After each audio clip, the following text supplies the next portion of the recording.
Sadness. Sadness. Sadness.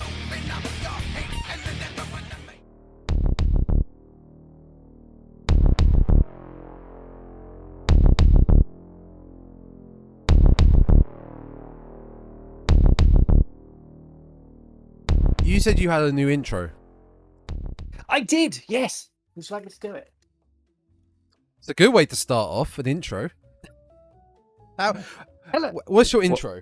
Come on, what's your intro? My intro is, so I did it for the video game one. It was simply, hello horror fans, how's it going? This is T of the Dreadcast here. But, Or me? Yeah, that's what you. That's what. Oh, do I come in next? yeah. My name is Tom, and I do a podcast called The Dreadcast. We'll get better. Is that enough enthusiasm for you? I think it is. Yeah, I think that's perfect. Your voiceover work came into effect there with your. Hey, this is It T really from did. The Dreadcast. Hi there. You may have heard me from such audiobooks as. Yeah, How to you want to Cook promote? with You want to Cannibals. promote? Did you actually do a book called How to Cook No, with Cannibals? but I'm sure You there's should- a market for it somewhere. You should do a book called How to Cook with Cook with Cannibals or Cook Cannibals? I Probably swear you the just la- said how to probably the- cook cats with cannibals. No. How to cook? Let's go with How to Cook Cannibals because cannibals are Tell a you big what, no-no. I'm gonna take a recipe book. All right, I'm gonna change the recipe to like how a cannibal would like it, and I'm gonna record it as a YouTube only thing, and see how many people get offended. Because quite a lot probably will. Well, actually, no, they won't get offended. I think they'll find it funny, and it'll be a great Halloween thing. Yeah, Yeah, you think? for cannibals, or I mean, I'm sure they'd enjoy it all year round. I guess cannibal. I mean, this is it somewhat of a segue. Cannibals segue to welcome to back to the Dreadcast, episode 19. Yes. Episode nearly hit Yeah. 20 episodes. Episode 19, Oh. and the film we're going to be talking about today. We'll get into it. I guess is kind of. Well, now, see, I had a question for you before we say what we're doing. Yes, yeah. Well, is- before we get into all that, What genre of film would you actually say this film belongs to? Because when I was quickly watching it again. What? Away from your mic, sir. Away from your mic. You're blowing my ears up. So, what genre of horror would you say this falls into? I didn't really know. I just because the it's film a we're hard talking one to about, we'll place. get to. There are not zombies in this film. No, there's not. But they're I honestly don't know what genre I class it as, but Wikipedia states it as body horror. Now, to me, okay. body horror is a film we'll be talking about, spoiler, down the line, called Society. Yes. That I is would- true body horror. See, when I was watching it, I would place this film in what you could effectively call like a virus horror. Yes. I mean, Resident Evil technically could fall into this category, but I would say it's more along the lines of films such as Contagion, and there was another one that came out recently. I can't remember what it was. It was another one that's based around a virus type thing. Virus pandemic type story. Yeah. Yeah. So I would say this is more of a virus horror film with elements of body horror and gore, because let's face it, it's filled with gore. Elements. All right, it's not elements, it's just filled with it. showered in it. The film we are talking about, as we need to stop doing this bit because, for instance, now we're doing video podcasts, right? That is true. The Hi. graphic on the see, I can point to it. Dreadcast is up there. Our social media links are here, but the title of the film is right beneath us anyway, so the bit doesn't work. We did the bit for the audio, even though people could still click on Spotify and whatnot and see the title. But right now, it's massive font beneath us. We're talking about 2021, which I thought was 2022 film, Taiwanese body horror, The Sadness. To be fair, it doesn't work in the podcast format either, because they'll be it clicking does. on. No, I don't know why we thought it worked. It's an awful bit. We're trying to keep them hanging to see what are they going to talk about. What are they going to talk about? We know. Are they talking about the sadness? I don't think they are. Oh, they are. It's like someone's clicked in to a podcast and like a roulette. Like, what am I going to get? Obviously, we know. I tell you what. Let's just not label our podcast episodes or our YouTube videos, and you just have to click it and find out what the Dreadcast watches. Every episode goes live on a Sunday or whenever it does, but the title goes live a week later. Yes, exactly. So after people have enough clicked it, like, oh, there we go. We'll just edit the title. You have to take a shot with it. You do, yes, but it's a different type. I mean, it's a very different type of film, to say the least. It's like Contagion, but if Contagion was on crack and horrible. If you think about this film is. I knew from the trailer this would be extreme because they released a Red Band trailer, and when a horror film releases a Red Band trailer, you know it's going to be pretty extreme. Yeah, there was a scene that they cut out of this film that they deemed would be slightly too silly for the actual film. When they filmed it, went silly, not extreme. They thought it was silly. It was a bit. It is extreme, but at the same time, when they watched it back, they went, "That's a bit too." But the director went, however, it would still be fantastic to see it in another film. So he released the idea to the public domain and said, whoever wants to use it, just go and use it. Yeah. Has it been used? It hasn't been used yet because this film was only filmed last year. Yeah. Amidst the pandemic that was going on. So this must have been one of the first films that kind of came back after everything was slowly shut down. After everything was allowed to be released, although there were still restrictions when they filmed this. They did have to, the hospital part and the subway had to be made on sets because the actual hospitals and subways were like, no, you cannot film in here. The hospital makes sense because hospital the pandemic was going on. Definitely a set. Again, I think unlike a lot of films we do on this, I think this film we can go through because there's a lot of points. I took so many notes. There is a hospital scene, but I think between the hospital and the train scenes, the hospital feels more of a set than the train did, in my opinion. Yeah, I would. Unless they use like a carriage somewhere in a storage facility or something. They just sometimes they'll be used for films that are not real trains. I would say the train scene when we get to it. I mean, that is just that's insane. An insane scene to get to analyze. Yeah. And the hospital is probably the next biggest because so much happens in that area that you just watch it going, I'm not sure what I'm watching here. It's gross, but all right, let's keep going. And actually, the hospital's the last destination for the girl. She doesn't leave the hospital. That's where like her culmination is. But that doesn't give away a spoiler, but that's... She does and she doesn't. Yeah. We don't know. It's ambiguous ending. Also, we get introduced to some of our main characters in that carriage scene. If you think about it. You're not wrong. So the sadness, came out 2021. I have no idea when we did our top films of this year. I just in my mind thought it came out this year because we watched it this year. Real big goof up. But so the sadness, basically heavily inspired by a graphic novel called Crossed. Yes. Also, fantastic series. Very similar to The Crazies. George A. Romero. It is a little bit. Which also got remade. But it's more so The Crossed. The Crossed is basically, if you've not read The Crossed, it's kind of like a Walking Dead. Survivors trying to deal with a pandemic where the virus makes everyone just be evil. Sadistic. You can completely sadistic and evil and carry out the wildest evil thoughts. And this is very similar, but I've turned up to 11. I've read the whole Cross series and the Cross Plus 100, and I thought it was fantastic. I mean, right now, I'm going to give warning to our viewers and our listeners. All right, if you're not a fan of body horror and extreme gore and violence and things like that, don't go and look up images of the Cross because it's very visceral, and some of the things that these writers came up with, even I looked to picture them, even I got to a point and I was like, that is disgusting. There's a reason why they're called graphic novels. Graphic novels. These are graphic novel nasties, if you could. Yeah. Not nasties. I mean, there's no such thing as a nasties anymore.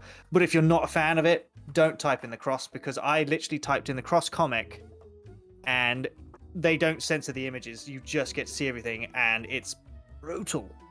So, like, don't press that red button.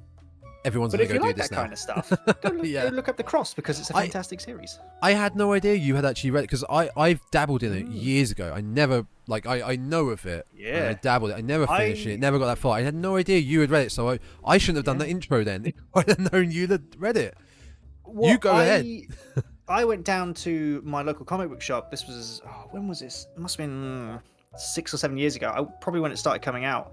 And I said, look, I'm a fan of horror. Could you recommend a horror series? And he went, okay, read The Crossed. Yeah. I was like, all right, let's do that. I didn't actually buy any issues because he didn't have any, but I went home and I looked it up. And I was like, oh my God, what is this? This is a bit of me. I got hold of a copy. I'm not going to lie. Actually, no, I take it back. I got hold of the whole series. I do pay for my comics, by the way. I will just throw that in now. Good boy. And Good boy. I literally just, on my tablet, I was just binge reading the whole lot of it. And I had to try and find every single cover, because the covers are more extreme than the actual comic book, if you think about it. They had a lot of retailers just turned around and said, you can order it from us, but we're not stocking it on the shelves because we can't, because it's just too violent. And a lot of the extreme cover, they did like a standard cover, and then they did extreme covers. It was like you got a normal cover, a torture cover, a something else cover, and they had to come in like blacked out plastic sleeves because you just couldn't have them on the shelves. Also check out God is Dead, because that was another series they did, which it followed like all the gods start returning to Earth, and they're just horrible buggers. But it still carries on that sort of, like, you get violence, nudity, and sex in your comic book. It's a great series. No, that sounds great. I've never even heard of that one. Yeah, God is Dead. It was a very limited run. It was about, I think, 8 issues, and then they did Alpha and Omega again, like 3 or 4 issues, I think, and that was it. It was done. Do love limited runs. They're my preferred go-to. In my current collection that I am building, it's mainly Sonic the Hedgehog. I mean, because you can't beat Sonic the Hedgehog. I do have the Aliens comic book that they have. Sonic released. is very different to Crossed. It is. It's a lot easier to read, and I can read them and not have nightmares afterwards. Wow. Yeah, unless you play certain Sonic games, but I digress. Yeah, I don't play Sonic 06 anymore because no one plays that. No one plays that anymore. So we only watched this film this year. I feel like Hello should have got on this train. It only appeared on Shudder, I think, earlier this year. Yes, it did. Yeah, but I don't know. I feel like we should have gotten this train last year, but we weren't doing a podcast then, so it doesn't matter. It doesn't matter. It's fine. But I love this film. It's fantastic. It's non-stop. Oh yeah. There's not much of a breather. It's simple. After I think about half an hour, it ramps up and it just does not let you go. We're on this we're running now. Keep going. And there's there's about 3 quiet moments in this film, and that's it. Yeah. The odd little time to breathe, but it just goes. It's also a bit of a romantic film if you think about it. Yeah, it is. It really is. I mean, that's from the get-go. Oh, yeah. That's from the get-go till the end. That is the plot. Well, I guess subplot of the film. The main plot is what the fuck is going on, maybe. Also, it's a beautifully shot film. It really is. It's beautifully shot. Great scenic views in this, especially when I can't remember the characters' names. But so when he gets Jim to look out and Kat. Jim and Kat are our main protagonist couple. So we may as well, let's get into it. So basically, modern day Taiwan. It's kind of hitting home about it's about virus, a pandemic virus, very similar to COVID. Alvin virus. Yeah, they don't mention COVID. No. But it is a virus that has mutated. It's mutating, but of course, there are the deniers like we had when we had COVID. It's a hoax. It's not that serious. And we get that with the Alvin virus. It's not that serious. Doctors, you're crazy. It's not going to mutate. And then the film happens. Everything in the film happens. I mean, we're introduced to our two main characters straight away, Kim and Kat and Jim, not Kim, who don't know who Kim is, Jim and Kat, and they're your typical, I don't know, couple. Yeah. Basically, Kat's like, I got a meeting to go to. Jim sits and goes, okay, cool. However, she says, we're on holiday next week. Of course, Jim's decided not to remember that and gets in trouble with his missus. And she goes, right, come on, you got to take me to work. Like, oh, okay, cool. You could tell that they're kind of, when you have an argument with your significant other, there's always that, oh, right, I'm not happy with you, but you're my only method of getting to work, so, let's go. He also, he realizes, he fucked up with the dates, and he works it out and manages to be free and clear for their holiday. Great. So that little argument in the first couple of minutes is fine. It's sorted. It's fine. It's sorted. He gets to have a nice chat with his neighbor as well about getting some herbs for spaghetti or something. I don't know. Which is very foreshadowing. So they live in a block of flats in Taipei, in Taiwan. Taipei, the capital of Taiwan, and they live in a block of flats. It's very much like Hong Kong. It's just flats, very tall, high-rise buildings. Yeah, they act very tight with each other. And he speaks to his neighbor, which is foreshadowing something that happens a little bit later on. That's true. But he also sees on his balcony, which I thought was a fantastic shot. It really is. Apartment building across the road. This very, I'd say, an elderly woman with long white hair, just standing on the roof. Like a 90 as well, isn't it? She's not. Yeah, it's like a 90. She's not looking. She's looking away and then turns around to him. Well, it's weird because she's looking away, but he calls out hey to her, and that's when she turns around. That's it. Yeah. Which is, I must admit, when I did watch it, I did think, why are you doing that? But then at the same time, I suppose if you are living in a high rise and you saw someone standing on the roof near the edge, you might be like, oh, hang on, what's about to happen here?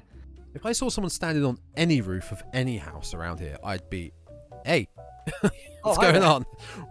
Most people don't just stand on roofs. Could you get off my roof, please? Yeah. I think it's always more creepy when they're stoic. They're just standing. They're not moving. And you don't really get a close-up of her face yet. No, you don't. She does turn around. And you get a sort of a far off shot of her, but it's not enough to discern anything kind of about her. You can see that she's a little bit odd. She's got like a kind of like weirdly disheveled hair, slightly like thinning hair. Yes, but very thinning. He gets distracted by Kat. Turns around, goes, okay, I'll take you to work. Turns around, and of course she's gone. So it's like, oh, okay, nothing happened. It's fine. Yeah, she's just gone. Yep. She's just gone. And then, now, so this is all within about, I think, 10 minutes of the film. Yeah, it's so early on. And already, the film is like, okay, we've shown you something. You've heard in the background the weird virus. You've just seen this weird person on a building. And then when they're traveling to work, again, the film is literally pushing you slightly in the direction. It's like, okay, now you get to see someone getting arrested who's clearly butchered someone. And you can feel at that point, the film is sitting there going, okay, let's ramp it up here. There are because so the next many scene after setups. This is after a few minutes down the line, that's when the film puts its foot down and goes, that is the scene. And like you said, it's about 10, 15. We don't have the exact time marks, but it's roughly about 10, 15 minutes in is when, like you said, the foot goes down. But in between that, you get so many setups. The thing I alluded to earlier about how very much similar to COVID, all the deniers and hoaxes, we see a shot where Jim is watching TV, and it's the doctor talking to... Yeah. I can't remember if it's talking to just like a TV presenter. I think so, yeah.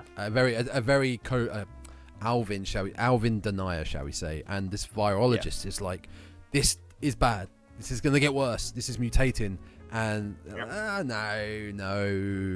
it's fine. It's fine. It's all 5G. It's all a lie. So you add all that kind of stuff. You add, like you said, the weird lady on the roof. Also, like you said, the car crash, which he also because the car crash is seen while Jim is driving Kat to the subway station on his moped. Yes, that's right. Once he has dropped her off, he drives back past the crash. He does, yes. To the scene of the crime. While he's driving to the what should we say, the starting cafe. point. No, the explosion of the film, shall we say, the bit that kicks it off. He's driving to that part. So in the space of driving Kat to the station and driving back, so A to B, back from B to A roughly, because it's roughly by his apartment. This crash, there's no one there. Police are gone. Victims are gone. It doesn't feel right. Something's up. Are there bodies there? I can't remember if there's any bodies there. I can't remember. It's one of those things where if you're not looking for it, you'll miss it. Your main focus is, okay, police cars are here, but where's everyone gone? Because surely you would think they would have taken the police car, but they haven't. So hang on, that's now this is probably what I would describe as calm scene 1, because there's 2 more calm scenes in this film. And even though there are some little teasers of what's to come, this is a calm scene for this film. The next scene that we said, when they get to the starting point, is so over the top within the first 20 minutes. It's wild. It's absolutely wild. Oh yeah, and I would say the violence meter in that scene is probably only about halfway for this film, because there is some stuff that happens. Like, even if you're the most stoic gore, not fanatic, but you've experienced your gore stuff. Yeah. You would probably think that is disgusting. Oh my god! Especially that there's one bit down the line where I was like, oh. There's a shot or an action, shall we say, that happens in the explosion scene at the beginning where it was in the trailer, and I didn't know how. What was it? I didn't know how. I'm just gonna say it. This guy's face was falling off his face, because they don't show how what leads to that. They just show that clip of his face melting, and you're like, wait, what did that happen? I did not expect what happened to happen. Is the best way to put it. We may as well just get straight into this fucking scene. Okay. Basically, Jim gets hungry on his way home and stops off at a cafe. I guess his friend, I think it's his friend, works there. No, it's a simple cafe. People are having breakfast. He's getting some tofu-like stuff. I don't know what he's eating. It looked like an omelette. And yes, it was an omelette. Yes. An omelette with something in it. Yeah. And he's looking into the cafe originally, and then he turns around. And as he turns around to face where his food is cooking, we get the elderly lady that just walks in behind him, and that's from a viewer point of view. You're thinking, oh shit, here she is. There is some foreshadowing though, again, where the cooker, for instance, you see the camera, you see it shot on the grill, or let's say the hot plate where his egg's cooking. Yes. You see it then does a shot of the deep fryer, which comes into question. So there's a lot of things like that where if the camera's showing it, then normally something's going down with whatever the camera is pointing at. Yeah, and it's not a quick shot. It's a few seconds of here's the deep fat fryer. Remember this, guys. Remember this. It's very dangerous, and remember it. And like you said, when she's walking in, she's slowly walking in, as if the camera like this, it's pointed towards us. Where my bookcase is, where your bed is, she's just slowly creeping up behind. It's great. It's a great shot. It is a fantastic shot. Yeah. And the moment it all kicks off is I think it's 2 people having breakfast behind them. Almost knocked my statue over there. Yes. And one of them notices the lady. And as he's eting, he looks he does that sort of look over there. Go spot. I don't know why, because for some reason because she's not is she? I don't think she's facing into the cafe. No, she's not. She's facing the other way, so she'll be staring at the back of Jim, which is pretty creepy in itself. She's either staring at the back of his head or she's staring over the counter, but the cook is not there. He's busy, so that's why he can't see her. I think that's why no one can see her because he's busy. Yeah. So his friend gets up and sort of says, "Hey, Granny." So he taps on the back of the shoulder. She turns around, and this is when we get to see her face, and it is these eyes are they're not big. They're kind, The whole reason this film is called The Sadness is because the ones who get infected with this, they look like they're crying. Yeah. If you cry a lot, your eyes just puff up. And especially the muscle tissue going around here, and like your bags beneath your eyes got very swollen, so it makes the eyes look massive.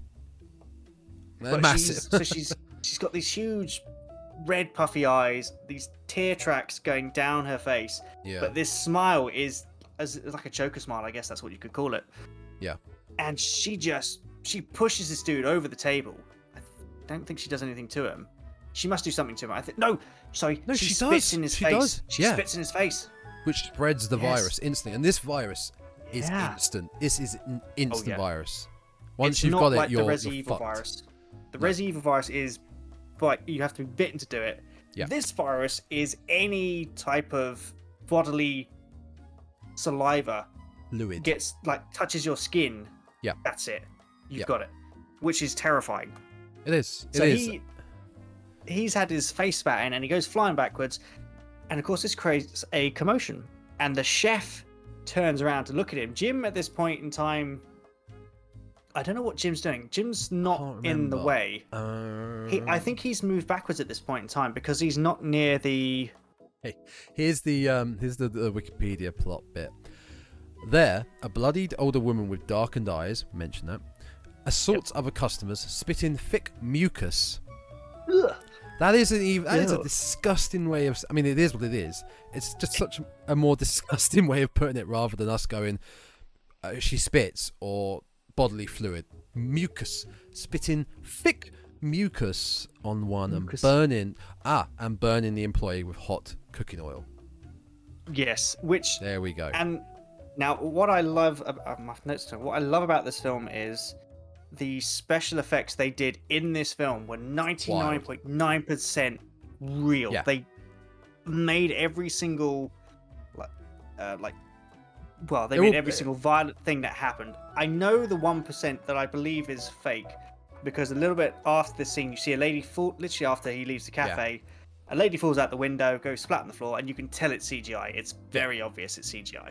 But it's okay. It's okay. It's a pass, But the practical effects, the prosthetics, just incredible. I want to use the word viscera. Yes, the gore and viscera in general. The butcher offcuts that they probably had to buy would have cost them thousands.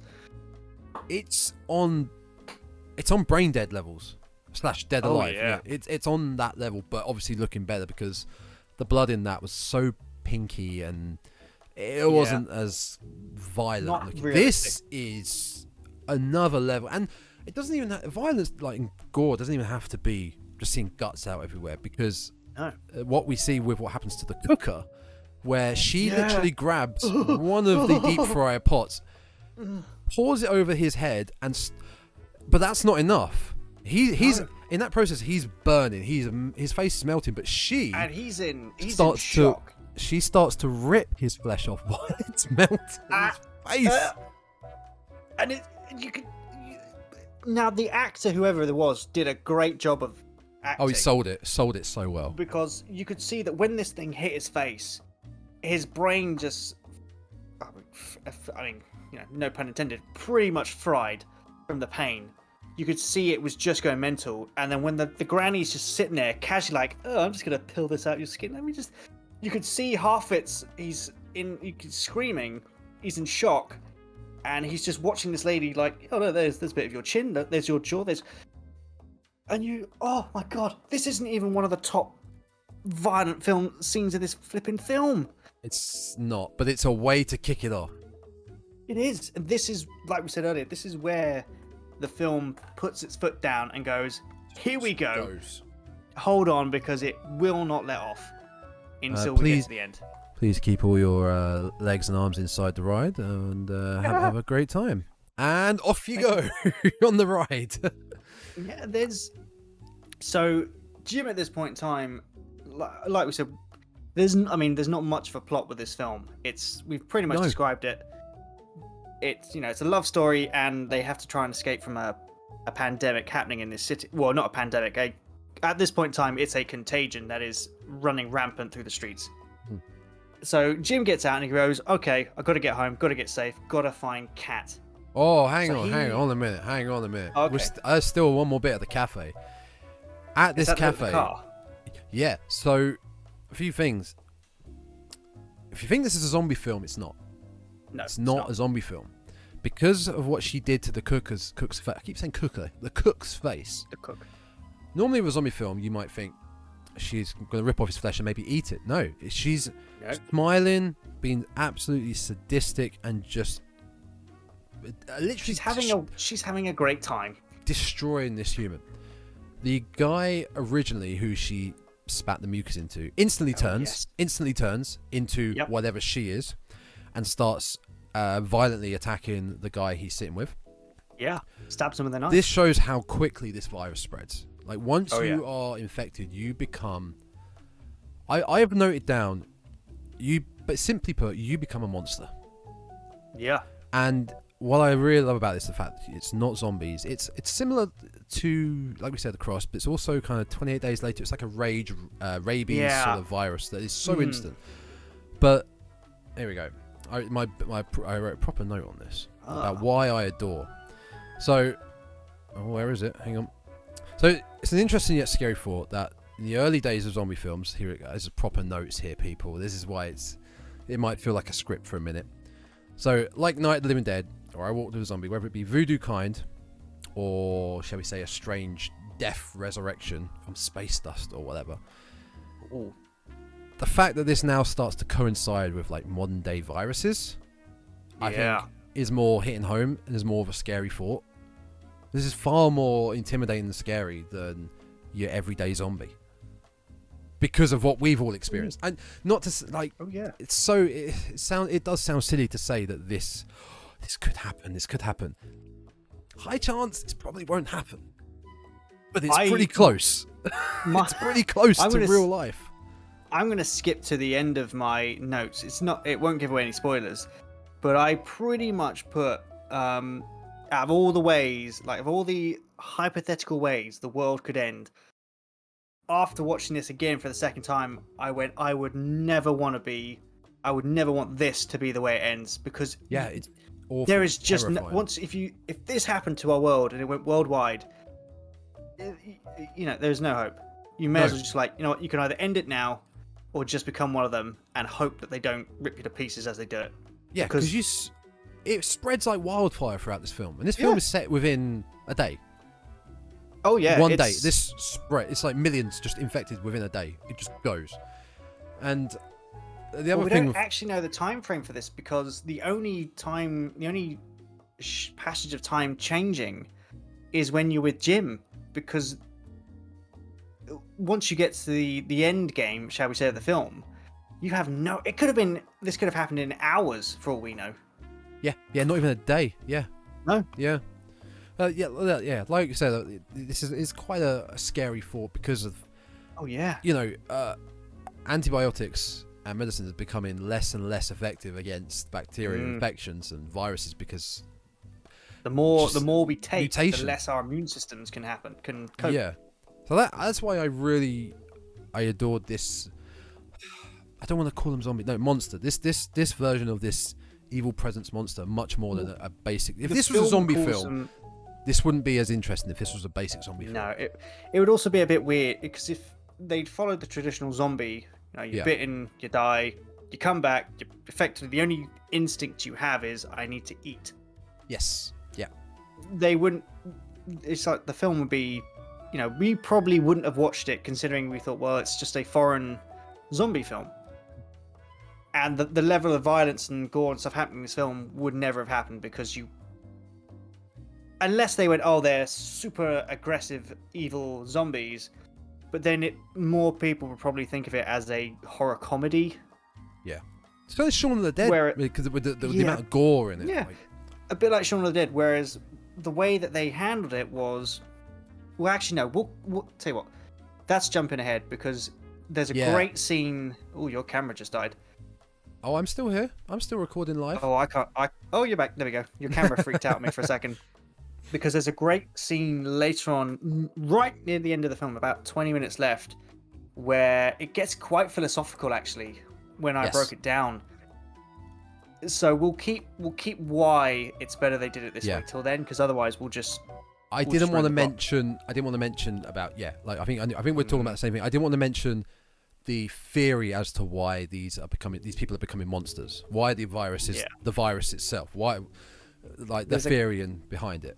Because there's a couple of moments in this film where I was sitting there watching it thinking, well, actually, they might be there. You know, are they actually?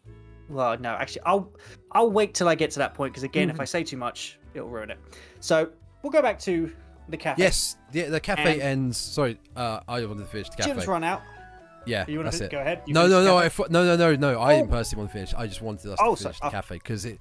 Yes, basically, Jim runs out, wants to get back home. Granny gets hit by a car. He thinks, "Oh great, she's dead." Looks down. Driver's like, "Ha! I killed her. Now I'm gonna come kill you." He's infected. And he legs it because he's being chased, and these things are fast. Yeah. However, he gets home, gets back to his apartment, and he texts Kat going, "Oh shit, things going crazy." I think he turns on the TV, and that's when you see the big civil announcement, and you hear the guy saying, the guy says, "We're all fucked. Don't go outside, lock your doors, hide away, we're fucked." And then you hear him laughing. Yes, I love that bit. That's great. Yeah. Because he speaks, and this is I won't go into, but this is another foreshadowing bit. Isn't it? Sorry, isn't it through the tannoy in the city, like say where the air rights? It's not the TV is the emergency broadcast, but it's outside the emergency sirens. He's speaking, which is great because the TV bit with the emergency broadcast and the tannoy is actually a foreshadowing moment for a bit later on the film, which I thought was kind of a bit slightly funny with the. We'll get to that anyway. Yeah, I know what you're talking about. Yeah, and so he's sitting there texting Kat, and this is where the sub stories begins, which is Jim tells Kat, "Don't go anywhere. I'm coming to get you." Yeah, and this kicks off. But before it kicks off, we get to have a great interaction with his neighbor. Yep, neighbor who originally was. I think it was Mr. Lin. Mr. Lin? Yes, Mr. Lin. Let me see what it says here. Jim flees back to his apartment on foot, chased by the infected locals. Well, one thing, when he's being chased, like you said, they are fast. They're oh, yeah. Again, I don't want to say too much about it because we'll go to it later, but they're still in like a human form. They still can run. They can still, they still have strength. And they still have somewhat of a consciousness. Like they can still make conscious decisions. Cognitive. They can make cognitive or conscious decisions, whatever word it is. But the decisions are evil. Let's leave it at that. Yes. One of the monsters that chases Jim is a policeman, and he pulls out his gun and starts shooting at him. Was it? I missed that. Yeah. And this policeman's obviously infected. So yeah, he gets back to his hotel. He texts Kat, like you said. Neighbor attacks him, and it doesn't say the neighbor's name, but we'll just call him neighbor. I think it's Mr. Lin, but I won't. Yeah. But oh no, it is Mr. Lin. I'm on IMDb. It's Mr. Lin. Yes. There we go.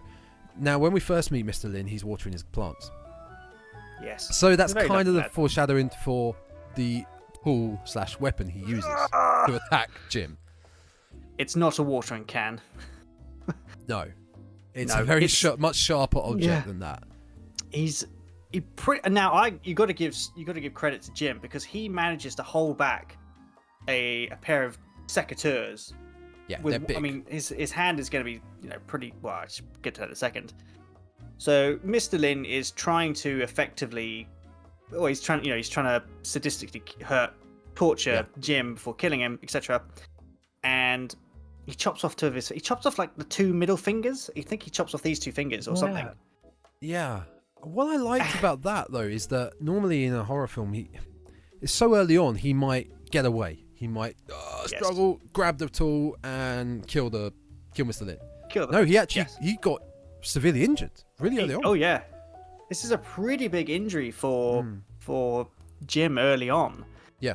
But this is also when we start to get inside the mind of the infected people, because I can't remember how he does it, but Jim, he loses 2 of his fingers.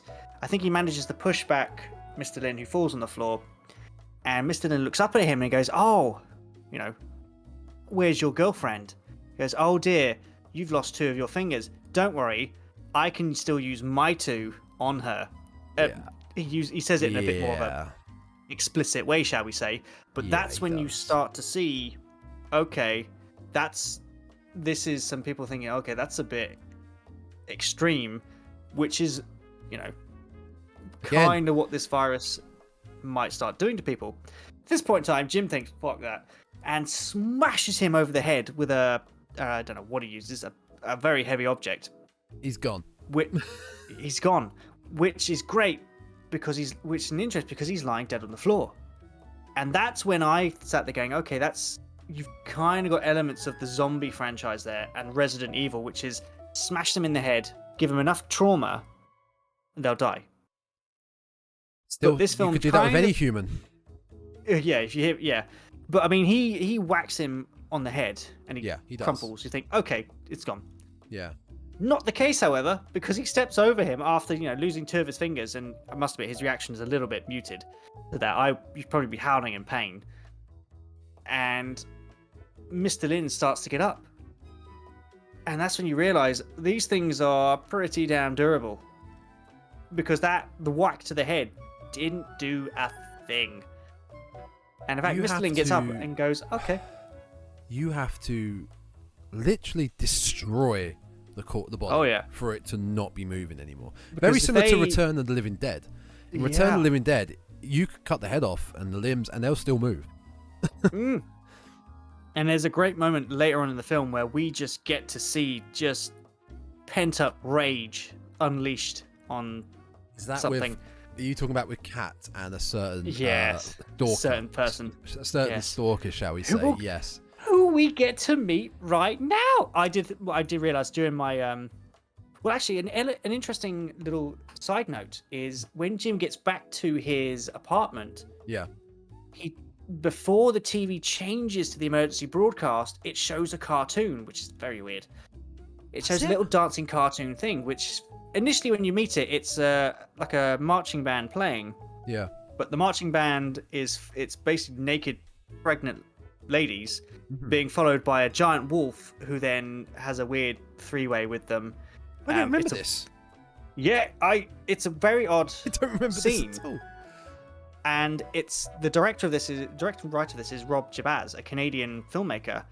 And in 2015, he made a short animation film and this is what's playing in the background. I have to look this short up. That's really interesting, actually. Yeah. But it's just it's a weird moment because it zooms in on the wolf and he winks at Jim, kind of foreshadowing, your life's about to get a lot harder. And then he goes off and has his weird threesome. But my note that I have for the shears is because, again, going back to this extreme thing that they have, Mr. Lin picks up Jim's finger and sticks it in his mouth, and he just chews it before spitting it out. And I put, finger looking good there. And it's this moment of, that's disgusting. Why would you do that? But to him, it's like, I don't give a shit. This is what I'm just going to do. It's pretty much all morals and, I don't know, basic human, you wouldn't do that. Just go out the window. It's like, just chopped off your finger. Now I'm going to chew it. Now you definitely can't use that finger ever again. Finger licking good, eh? Finger licking good, That's what...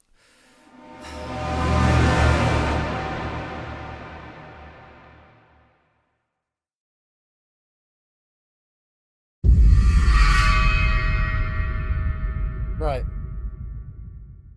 Okay, as I found out after that quick break, we have done 47 minutes already, so we need to go like this film goes. During the break, we did quickly discuss that.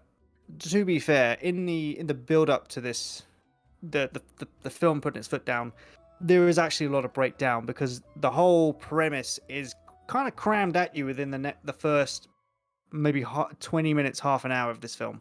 Yeah.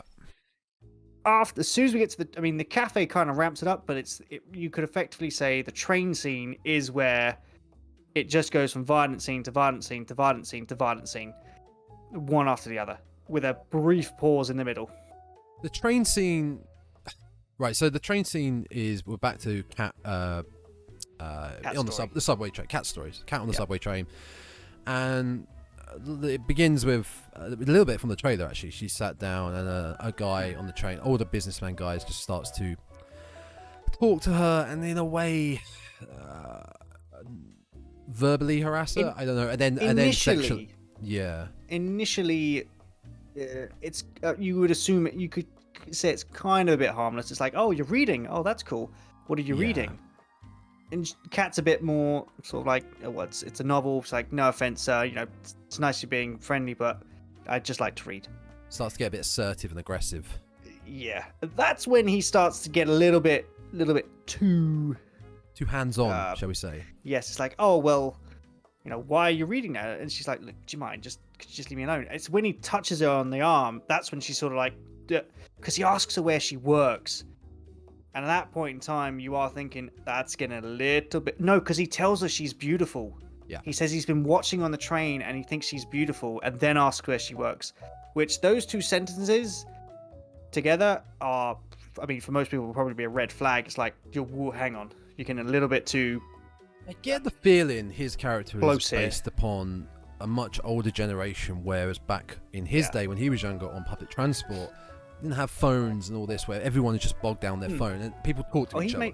That's the only. I'm not using it. It's not an excuse. He's a dirty old man. He's a dirty old bugger. Before this, when we see people getting on the train, there is one gentleman with sunglasses on, and you just about see his sort of skin all a bit rashy around his eyes.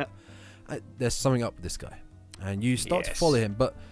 He gets on the train, and then the scene we just discussed happens. Yes. Now, the scene, the shot that is about to happen. This is what I said I had to pull over and take a note down earlier on because something made me think of this scene that happens. That's just completely graphic, violent, brutal, all the words. There is no slow motion. There's no sense of dread music leading into it. It just happens, and that makes it so more terrifying because it feels more real. It feels like you could be on a train and this shit could happen. Yeah, it's so much more scarier. There's barely any music in this. No, when it's something else is happening. Scarier. Yeah. So this guy, he whips out a flick knife, close to his chest, and goes on a rampage. But the stabbing is so... He stabs... Quick. He's so quick. He stabs maybe 2-3 people in the gut first. Yeah. It's not the neck first. Ooh, ow. And then he notices his hand's covered in blood, and he turns around and he goes, what the hell is that? That's when, like you said, the sunglasses dude just goes off. Yeah, he goes off. He stabs so many people in the space of a short amount of time. It's quite frightening because, again... Yeah. If you were to... what this film is good at is taking, obviously, the overall premise. Maybe not happen with, I mean, it could happen. Hopefully not. Hopefully it never will. But if you are stuck on a train that's moving, you're in an enclosed space. You can't get out. Yeah. So if someone had this idea, you could inflict maximum damage with a knife. It's very plausible. And this guy does. It's a bloodshed of it's a bloodbath. It's a bloodbath. Blood. That's the word. Bloodbath. Yeah, blood. You take away the virus. And like you said, this feels like it could be something in real life that would happen. Yeah. Because of terrifying. The less sense of dread, it's just played straight. Yeah. There's no comedy to this. No. After you said he stabs the first guy, he then repeatedly stabs this lady in the gut. Yeah. But while this is happening, though, it's not an instant case of everyone screams and runs and attacks him. People start to turn around and go, what the hell? What's all the commotion? What's going on? Then he goes, wait, there's one shot. Is the shot of people filming him before the neck stab? I think it is. Yes, it is, because they've got their phones out and again, this is where the film, I believe, really touches on some of the weirder aspects of humanity, where you see these videos on YouTube. I think they're odd. It's like, oh, look, there are these two dudes. Oh, look, they're beating up some guy. Huh? And I'm filming it when you see all these people going, put your phone down and help the person that's getting beaten up here. You can see all the people filming it, and you're like, put your phone down and get in there. We don't need to see this. Yeah. And this film touches upon that, where they've just seen this dude stab people, and they're sitting there going, I'm going to film this.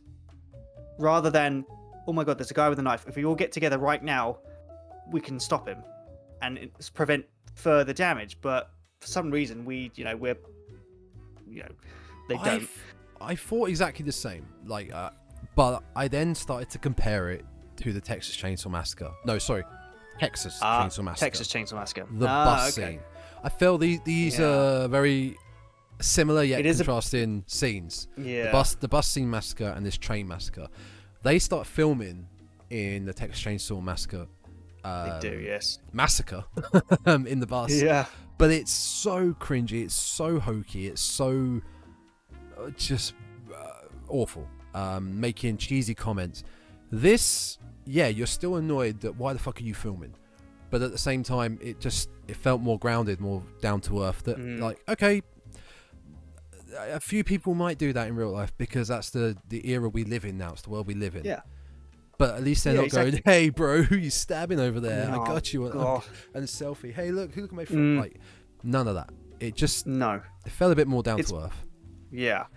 And sunglasses guy, then he grabs some dude from behind and he plunges this knife into his neck. Yeah. And then this is where the it just erupts into carnage and chaos. A volcano of blood. Because he rips this knife through, and it reminded me of Johnny Depp's death scene in A Nightmare on Elm Street, where the fountain of blood just goes everywhere. Yep, completely. I must admit, you are watching it thinking, okay, a human kind of... Surely that's not possible. It wouldn't erupt with that much force. That might be a bit overdone. But it covers the carriage in blood.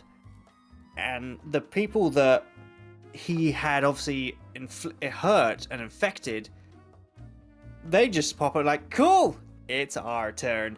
And instantly. death and carnage and destruction and violent acts just unfold in this scene. And the thing is, it works because your people are trapped. They're panicking, but they can't escape because they're in this enclosed metal container. And all they can do is try and move back as they're pushing other people forward. Effectively, it's like, I want to survive. I'm going to push you into that path. You're going to die, but I'll still be alive. And if I can keep doing this and, down on. But the scene as a whole is, it's hard to recap after this. It's really hard to recap. It's the one thing, basically in this carriage scene, we see, there's people that have like their ankles chewed, they get their necks bitten. There's a dude who's raped. Oh, plenty of sexual assault in this. Plenty of sexual assault. After the guy bites holding his ankle, we then go back to it and the guy's literally licking it, and I was like, that is disgusting, man. Yeah. But it's interesting because this is where we're introduced to two of the other main characters in the film. One is Molly, the girl, and the other is, in fact, the pervert. Yeah. Well, he's called Businessman in IMDb, but we'll call him the pervert because, we'll call him Businessman, that's his title. And what's interesting is the businessman is infected. He's evil. But that was strange because you never see him get infected. That's the thing.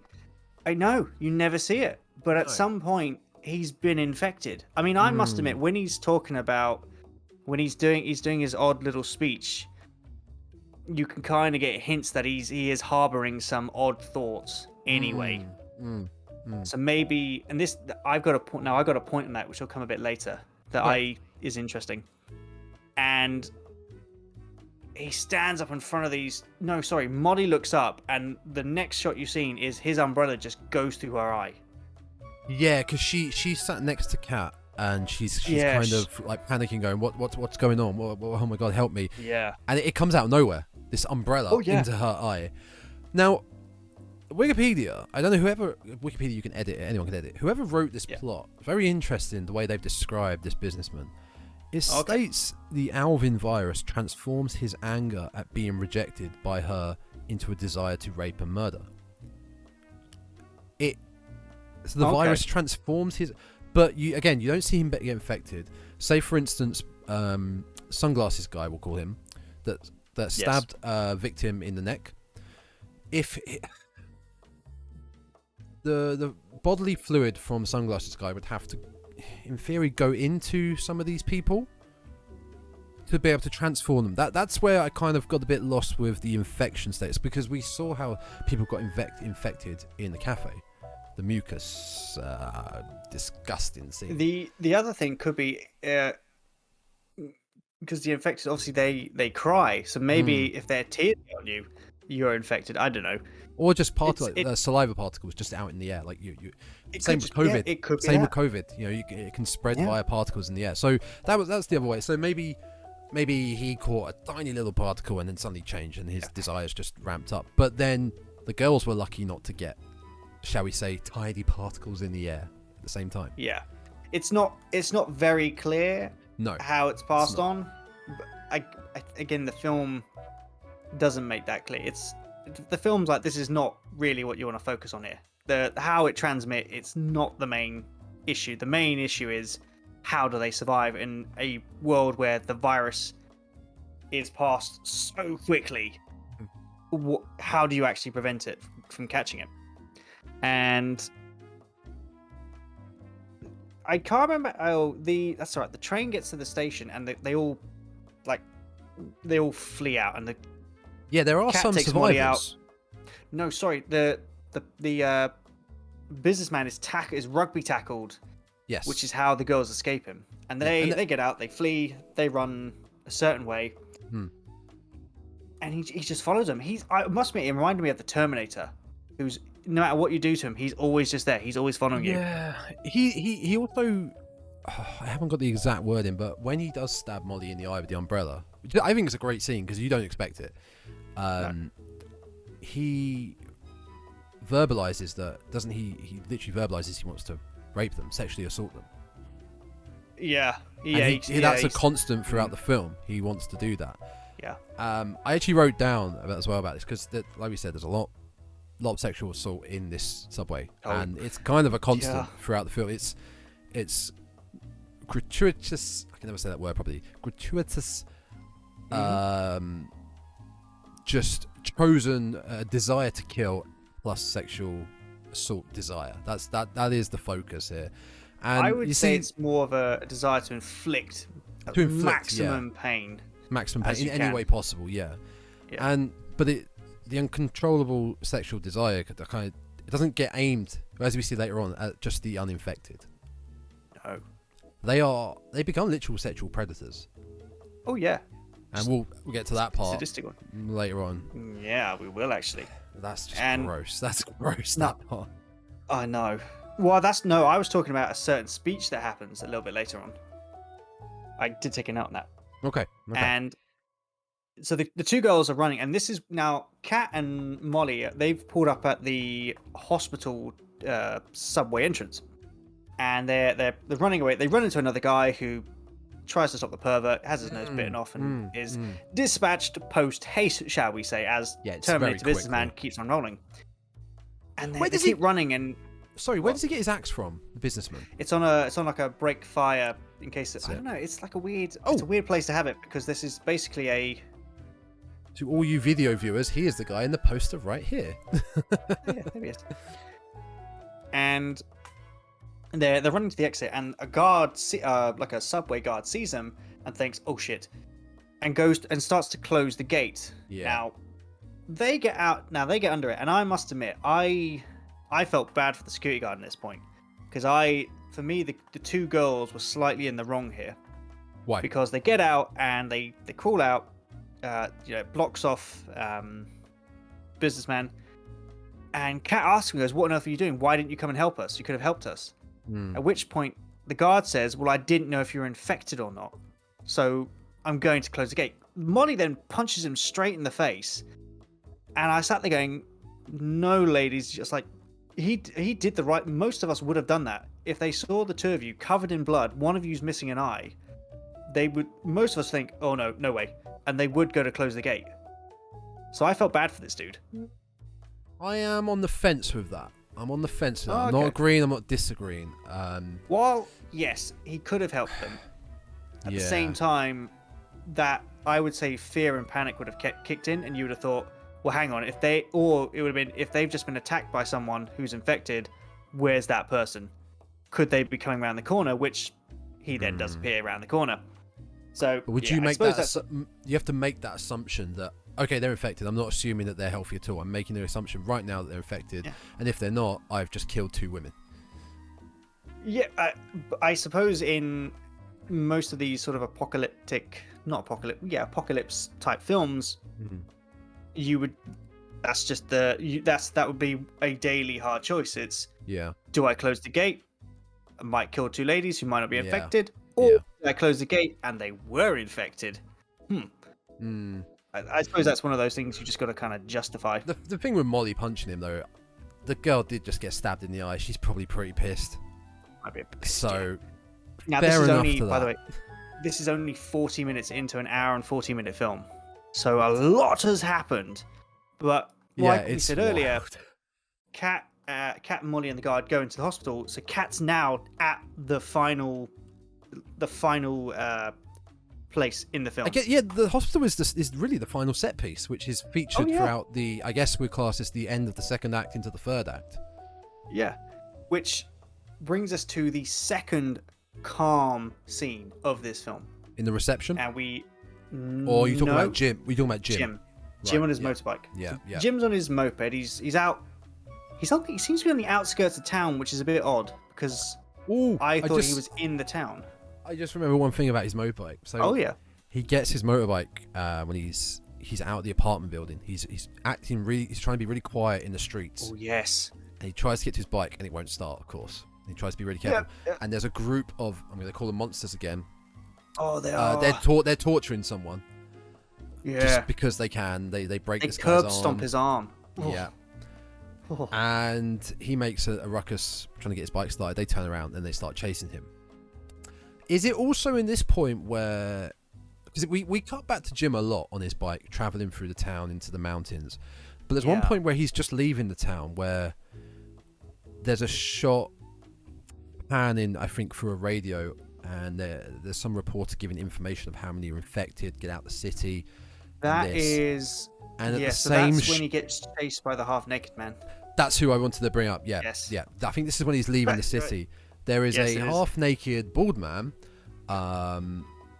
getting busy with a corpse who sees Jim, turns around and starts booking it after him. Like, he's running. He really does. Yeah. Oh. And this then leads to Jim outside of the town, which you were about to... Sorry. Yeah. And this is a great kind of reflective moment because it allows the viewer to go, okay, I've just had 45 minutes of stuff thrown at me, and as Jim's traveling down the motorway, he sees dead bodies, he's hearing the radio talking about the infected, cases rising, people are dying, these things. But then most of the rest of the shot is just him going past the field. You don't get to be calm for long. No, you don't. But you get to sort of... Well, I would say the basketball court scene is, again, it's... This scene is very tame in terms compared of to violence. the rest. I mean, it's if you're a lad, you're going to think, oh my God, when you see this bit. Yeah. But it's tame compared to what happened, the next bits, because the next bits are mainly in the hospital, and it's just, it's fucking horrendous. Yeah. And... yeah, we get this nice calm scene. and it must be. It does feel a bit out of place when you're watching it. Yeah, it's quite serene. It is. You've had so much death and carnage and bloodshed thrown at you, to just see Jim sort of. Okay, yeah, I've lost 2 fingers. Yeah, okay. He pulls over. He pulls over at the field, and I think his bike runs out of fuel. Is it? Yeah, it's either that. I can't remember what it is. He stops basically. He stops for some reason. Yeah. He gets some stuff out of his compartment in the bike in the seat. I think he gets a knife out, doesn't he? No, he finds a screwdriver. Yeah, and he finds a weapon in the field. Yeah, I can't remember what is a scythe. That's it. Like a and he corn checks his cutting scythe thing. Yeah, and he checks his wound. Just a few little things, but he stops and then picks up the scythe and hears the commotion at the basketball court. Yeah, this is an interesting. It's a weird scene. Basically, there are four kids who have gone out to obviously play baseball, and they've caught some dude who's not infected, and they're beating him up with baseball bats. Yeah, they've got his arms tied, beating him with baseball bats, and this dude he's battered to pieces. His face is just chunks of like bruises and swelling. This guy looks like a swollen tomato. He does, yeah. That's the best way I could put it. And they're playing, effectively playing batter up, you take your swings and things, and one of these guys just cracks him on his noggin, and you just see this little bit of blood squirt, and you just, I mean, he falls unconscious, and you think, they're not done with him. He's dead. At least he's dead, though. He's not. But this is a weird comedy, not full-on comedy, but it's a weird break from the seriousness of this film, because one of the guys just looks down and goes, well, shit, he's dead. What do we do now? We can't have fun with him now. It's like, oh yeah, we can. No, we can still have fun with him. And so they wrap. I don't know why they do this. They wrap barbed wire. They wrap barbed wire around the basketball hoop thing, and then they go to play their own version of Nutcracker. Yes. Which just involves picking this dude up, walking him to the other side, then they run him down, and they just mash legs his nuts. apart, straight into the post. The barbed wire. Yeah. And they do it twice. And again, this is where you start to see how. Now we won't get into it because we're getting to a point where we'll start to explain how the virus works. Yeah. But it's you see that they are sadistic. This virus just makes you sadistic. Yeah, they're upset. They're down. That we can't have any more fun torturing this guy or just beating him up. We can't. Oh, that's a shame. Let's go find someone else. That's all they want to do. It's all their mind wants to do. The toy is dead. Okay, let's go find another toy. And Jim at this point in time intervenes. Yeah. And I must admit, he kicks one of them in the chest. Does a good job. Down. My note was, how hard was that kick? Because this infected lands on the floor and just spews out blood. Yeah. And I thought, it looks like he's just caved his chest in. Maybe their insides are weak. Maybe, but he has a little bit of a martial art fight with one of the guys, and he whacks him around the face, and he scares him off, which I thought was interesting, because up to this point, the infected show no signs of fear. They're full on. But for some reason, these kids... I hadn't even clocked that. Yeah, they see Jim, and then the kid who got knocked down gets up, and they run away, and you think, okay, they're afraid. But that's new, that's odd. Why? I hadn't even thought about that. Yeah, because they run away. They run away from Jim. Whereas you would think, well, hang on, there's 4 of us, and there's only 1 of him. They run away, but in theory, they regroup because they come back. Which shows another side of them. They still have they're not a zombie because they still have a functioning mind. They've decided mentally, let's run away, and then wherever they are off camera, they've decided to come back. And in theory, we need more. Let's go get that guy again. Let's go torture him. Let's find. Like, oh, hang on, our new toy has arrived. Let's go back and get him. But now the old toy, yes, Jim frees him, and he turns around, and I mean, this dude is like, here's just blood everywhere. It's like his underpants are just, they're they're red. He's covered, absolutely covered. Smashed. Yeah. And he turns around and I can't remember what he says, but if he effectively goes, "Oh, you stop them." Yeah. And when you watch it, you're like, "Oh, thank God, he's not infected. He's a part of brokenness, but he's not infected." And then he smiles and says, "Why did you stop them? I was about to get my rocks off." Yeah, And you just think he was infected, but where, when, how? Well, I feel like he got infected. He turned maybe towards the end of his torturing time. I reckon it was during the nutcracker bit. I think Maybe that's when he got during infected somehow. But then whatever's going on in the brain instantly clicks and made him think more sadistic violence. Yeah, and my note for this was, now, in most virus films where it's a zombie, they're pretty much one-dimensional. They're undead. They need to feed. That's it. There's nothing to them. If you cut off an arm, doesn't care. It's going to keep going. Yeah. Even if you cut off all the limbs, it will flop like a fish if it can try and get to you. But these infected, they are so multi-layered, because up to this point we see them and they take absolute pleasure in causing pain. Yeah. As much damage as they can inflict, sadistic damage as they can inflict. But this scene shows that they actually like having pain inflicted. They enjoy having pain inflicted almost as not as much as they enjoy inflicting it. Because this dude was having this done to him and he was enjoying it. I mean, there's so many layers to these characters. They like giving as much as they like receiving. They give it as much as they take. That, as we see in the hospital later on, goes in many ways. Many Yes, forms it does. of human activity. Yeah. And so Jim at this point in time, he goes sorry, again. The kids come back and they start pelting him with rocks and he buggers off. Which brings us to the last calm scene of this film, which is the hospital reception. The reception. The hospital reception area. It's calm, but it gets a bit calm. hectic. It starts off calm with what's on the TV, but ends uncalm with what's on the TV. Yeah. In the reception of the hospital that Kat and Molly arrive at. There's a few people surviving there, and again, this is the point where you can see it's a set. And the reason that I've noticed you can see it's a set, which you can notice in sitcoms, is that the main doorway has a wall behind it.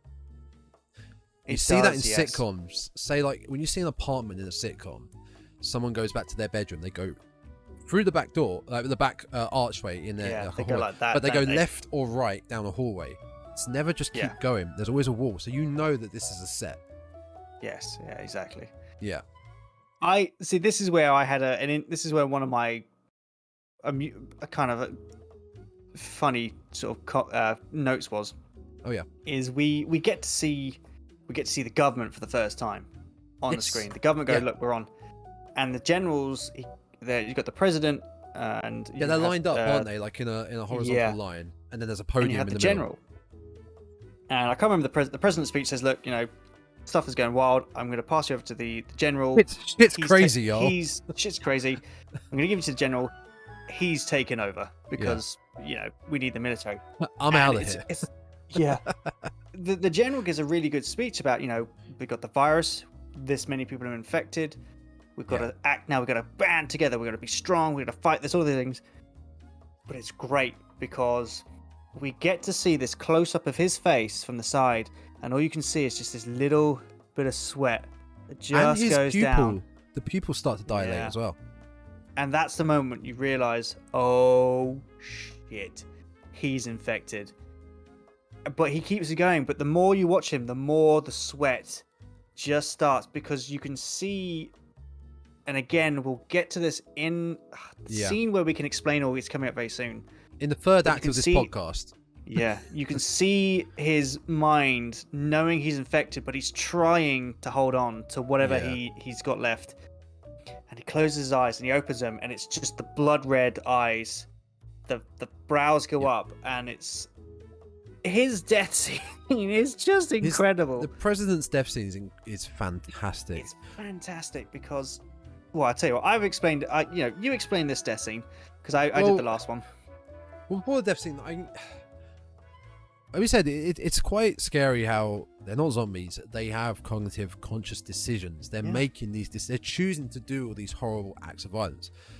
But it's even scarier when someone or an authority figure above you who is doing all they can to stop this and save the human race, shall we say the general, the army, is fucked, is infected. You're like, who do we look to for help? Who do we look to for help now? Because the last line of defense. Yeah, if they were, say, bitten and then infected in like a zombie virus, they're going to turn to a zombie. Okay, fine, we'll deal with that in another way.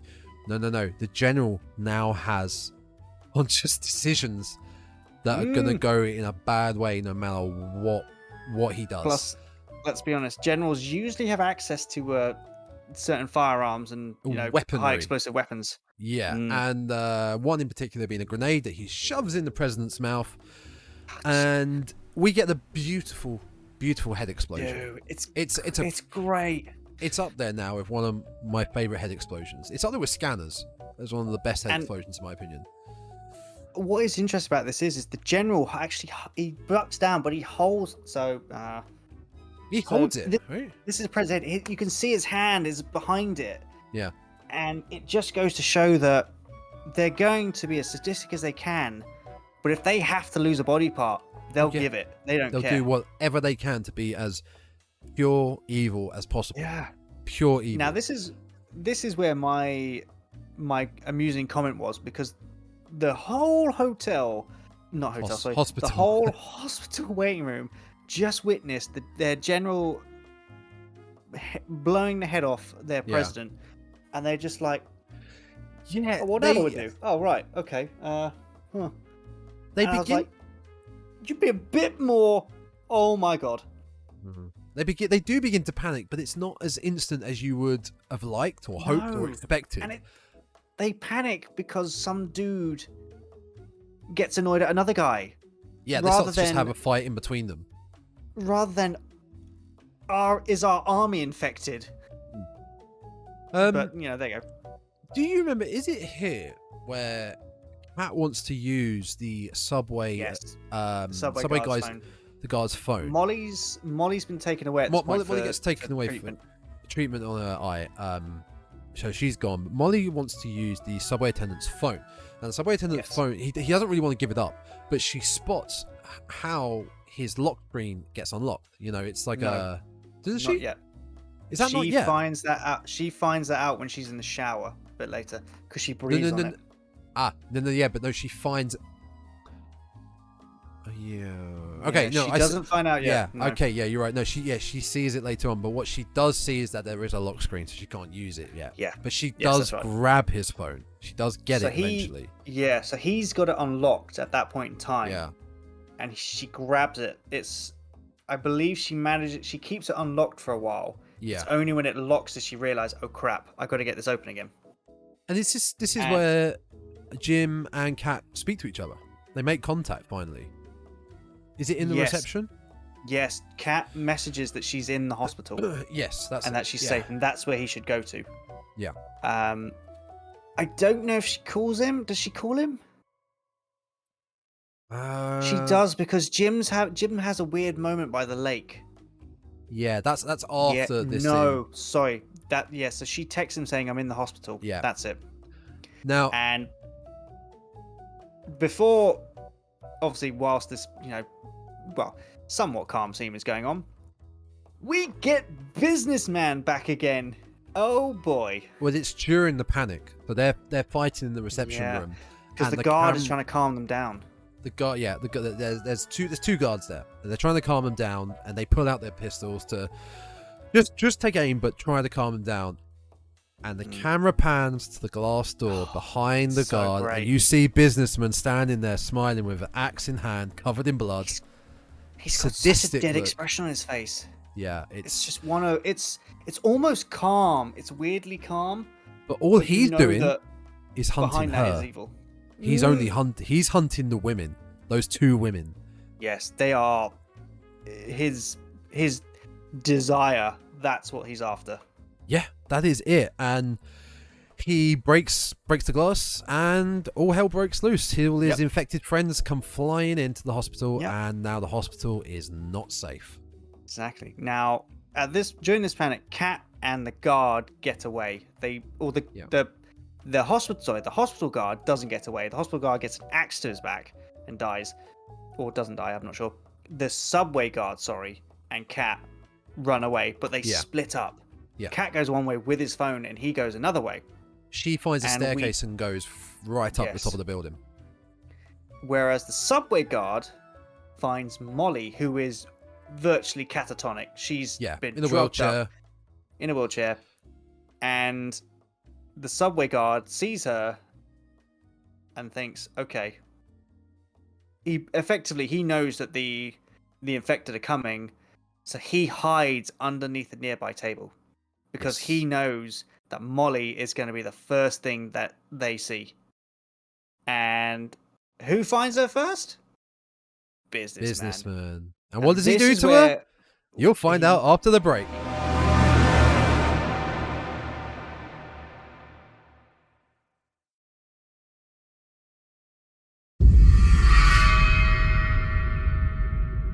So, T, face fucking. Yeah. This is basically the next scene. Now, I actually had a thought whilst I was away just getting a drink. Yeah. And the businessman is, in a way, he's a different infected, if you think about him. Mm-hmm. All the infected we've met up to this point have been very rage-filled. It's very frenzied. He's very get calm. In, inflict damage, have as much fun and move on. Yeah. The businessman is now the bit with Molly. It's not shown on camera. Sometimes it's worse. It is. It's left up to your imagination. It's not shown on camera, probably because if they had done it, I'm sure a studio would have been like, no, you cannot show that. Get out. Although, I mean, they probably could have done. Basically, he finds Molly and he goes, "Oh, hello, it's you again." And he's very calm, and he just tells her, "I'm going to, you are going to suffer." Yeah, and I'm going to have fun with you. Her. Yeah, he's just casual. He takes off his jacket, he drops his pants, and he goes, "Right, I'm gonna have my fun with you now," and just grabs her head and he basically just violates her. Yeah, you don't see it. The camera pans away. You don't see it, but you know what's going on. He is violating her eye, the eye that she no longer has with certain appendages. And I mean, the whole camera this time is just focused on the subway guard under the table. Yeah. All you can hear is his weirdly excited grunting. Molly is whimpering and screaming, and the dude is just there cowering. But he's in so much disgust and shock and fear that if you watch his hands closely enough, he is literally almost to the point of ripping his ears off because the blood is just coming out of his ears. And it's probably, it's probably the hardest scene to actually get through when you know what he's doing, because your mind, as you just said, is filling in the gaps. Yeah. It's like he's doing this, but it's up to you to imagine how it's going on. Yeah. Which is worse. Yeah, unlike, shall we say, Serbian film, where it is graphically shown. It is shown. This is equally as bad. Even when you don't see it, it's equally as bad because it leaves it into the interpretation of your mind, and it's just a horrible thing. But when you said about how he's calmly saying what he's going to do, doesn't he actually say that something along the lines of, "Oh, you're sat down, you're comatose, but there's more than one way I can get my thrill," or something, which he's alluding to the eye socket. Does he say something like that, or am I just imagining it? Because it feels like it's something he would say. It feels like that's something he would say. It does. It does. But when you think about it, if you were really watching this for the first time and you were really trying to think ahead what might happen in the film, I don't know anyone that would be so clever enough to think ahead of Molly got her eye gouged out by a guy who eventually keeps saying he wants to rape her and sexually assault them. I don't think anyone would be thinking that eye socket. So I've got the scene up right now, and I'm just going to have a quick look. So, I mean, he is just... Yeah. The thing is, whilst you're watching... Oh, God, he's disgusting. Whilst he's calm, you can see it in the way that he does his facial expressions with his eyes and this smiling.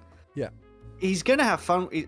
He's gonna enjoy it regardless. No, I don't know. No, he doesn't say anything. Maybe like he just he doesn't. He literally looks and goes, "I'm gonna have my fun with you." Takes a bandage off and just grabs her head, and off he goes. I think it's when he's talking to Kat a bit later. That's when he start. I think it's when he talks to Kat. That's when he does his weird speech. But this is an interesting bit here because we then get to see Kat. And Kat's hiding she's hiding somewhere, and she calls up Jim to find out where he is because she wants to know where he is and if he's nearby.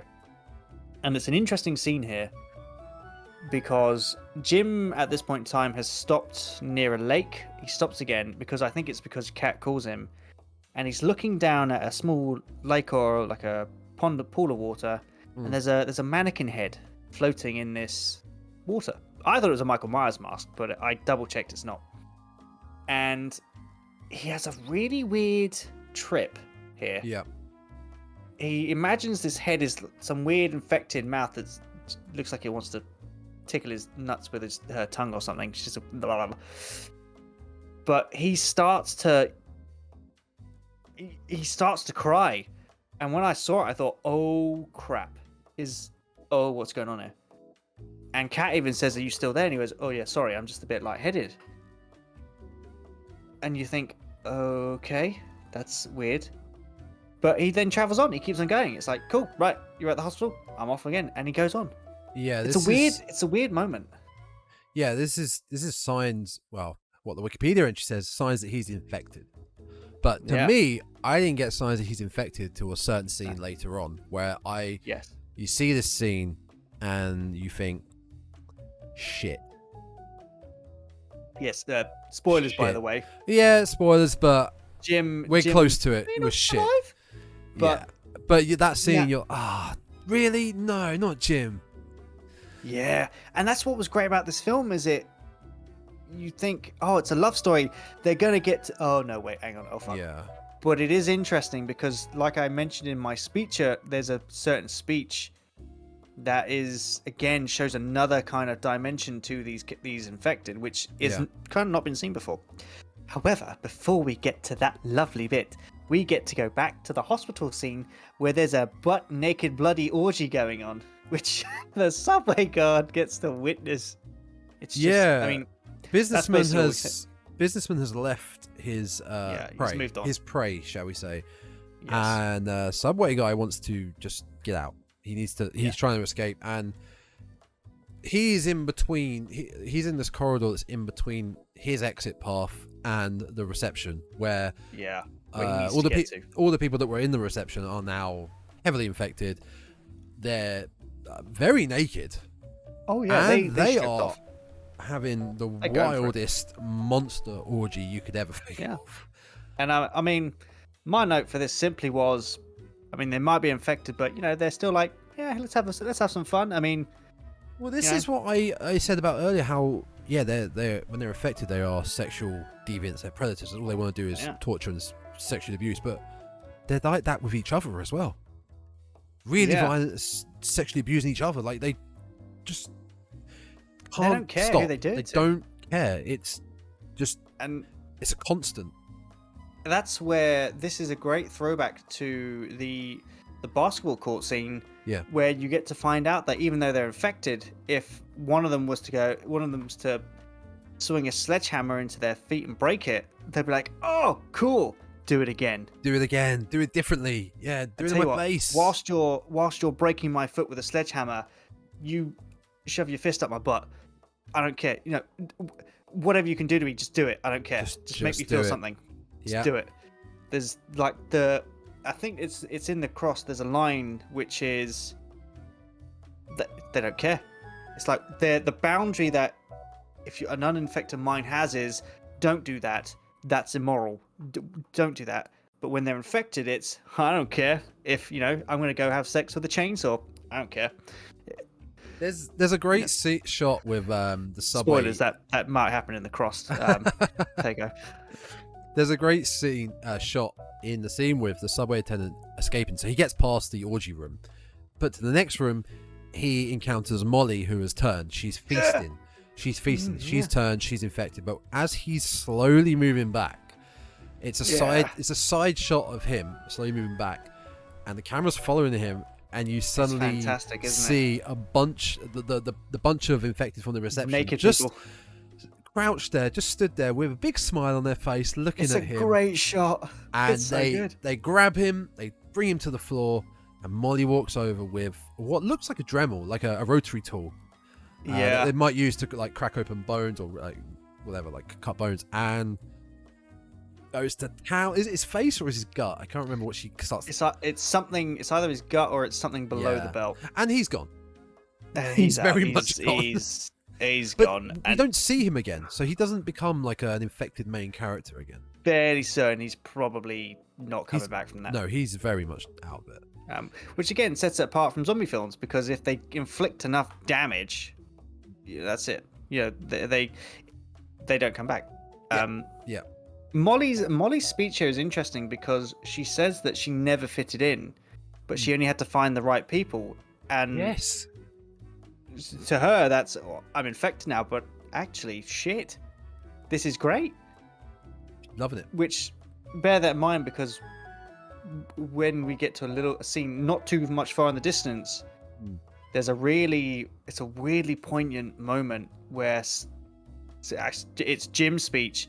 You're sitting there listening to it going, Jesus Christ, that's a weird commentary on humanity.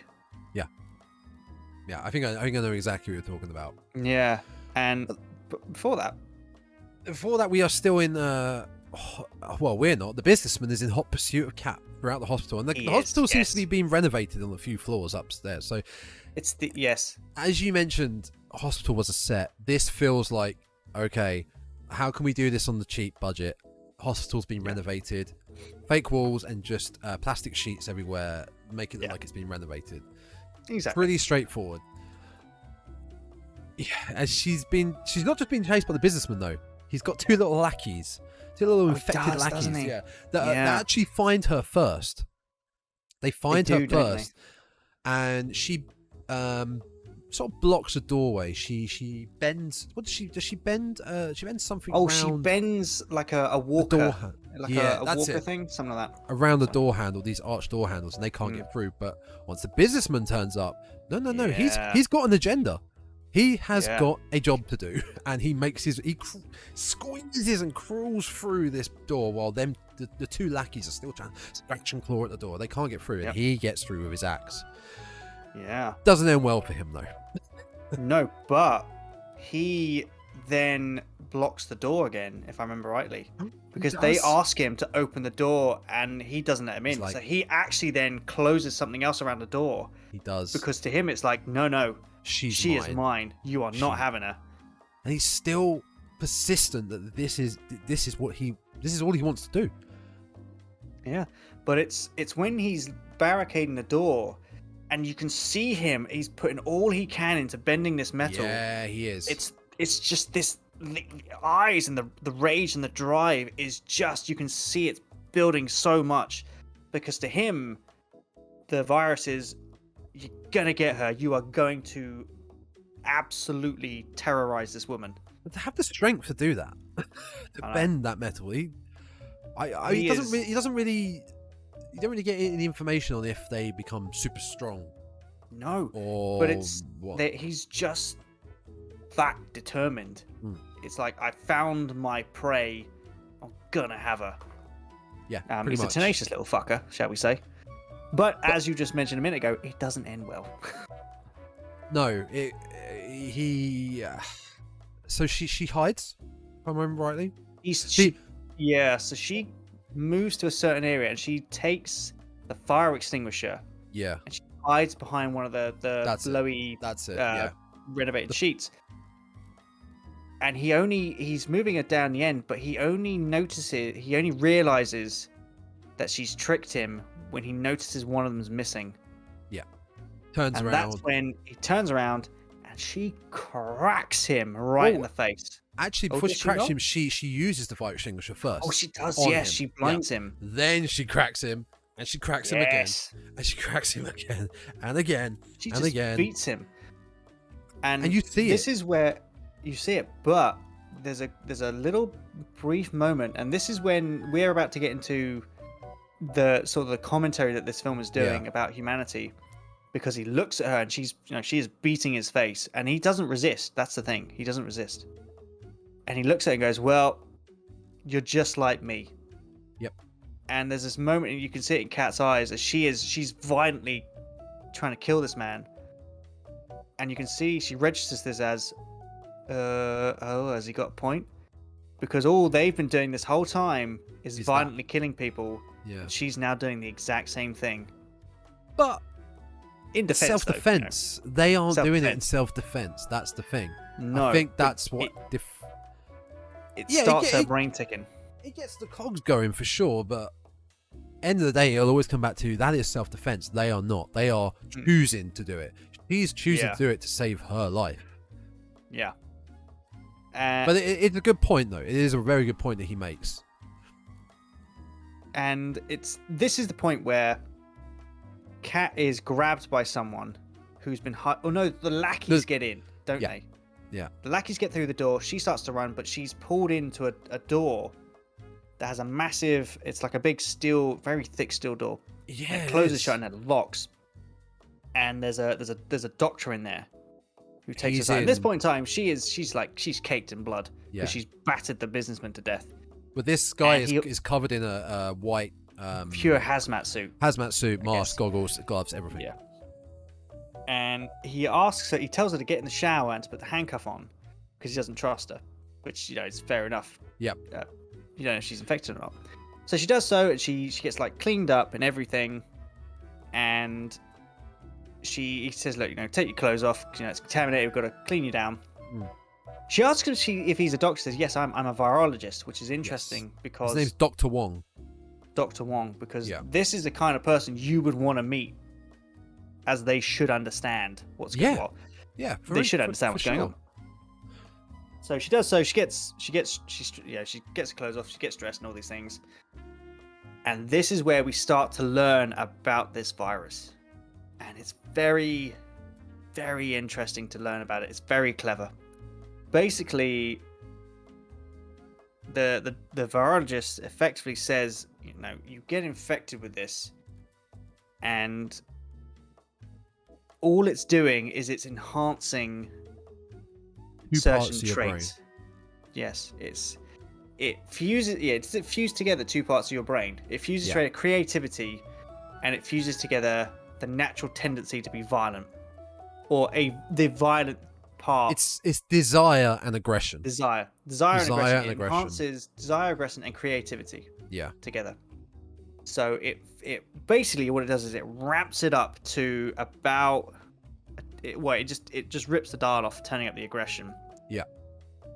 To enhance these traits that actually we all have inside us, which the businessman alluded to when he says, "You're just like me," in a way. He has a little bit of he does have a little bit of a naughty peek there when he asks her to get strip off. I must admit. One thing to point out as well about the room they're in, it's a maternity ward. Yes, that's it. We're on the maternity ward that's being renovated at the time. Yes. Yeah. And now I thought what was interesting here was he keeps on explaining the virus to him. Effectively, if you want to, you could probably search for this scene because there's a lot of technical terms that I don't want to go into because it's a bit confusing. But he says that one of the reasons is the infected are fully conscious of what they're doing. They know what they're doing, and they know what they're doing is immoral. They just can't help it. No, it's they can't control it. I know I'm currently sawing off this guy's arm. I know it's wrong, but fuck it, I'm gonna do it anyway. And I sat there, that could be an interesting, if that's the reason why they cry, is because they know what they're doing is wrong, but they just can't help it. I thought that might be quite cool, because it's never really explained why they cry. That's the thing. Or why they've got the tears. It isn't, and you never really want the in-depth explanation of why. In any sort of film like this, you never really... the George Romero zombie films, you're never really given the exact reason why the dead it's the same with come back to life. And it's better that way. It's the same with the Crossed, actually, as well. They never explain how I think they had patient 0 got out, and then the virus got out, but it's never explained. I don't think it's ever explained where it started. It just it's so much more interesting that way. It's so much, it leaves it up to the audience's imagination. And actually, the Marvel Zombies series again doesn't explain where it came from. It was just a flash in the sky, out they came, off they went. Now, go on. Well, my last bit that I had about before I get to that, basically the doctor believes that I think he frees. No, he doesn't.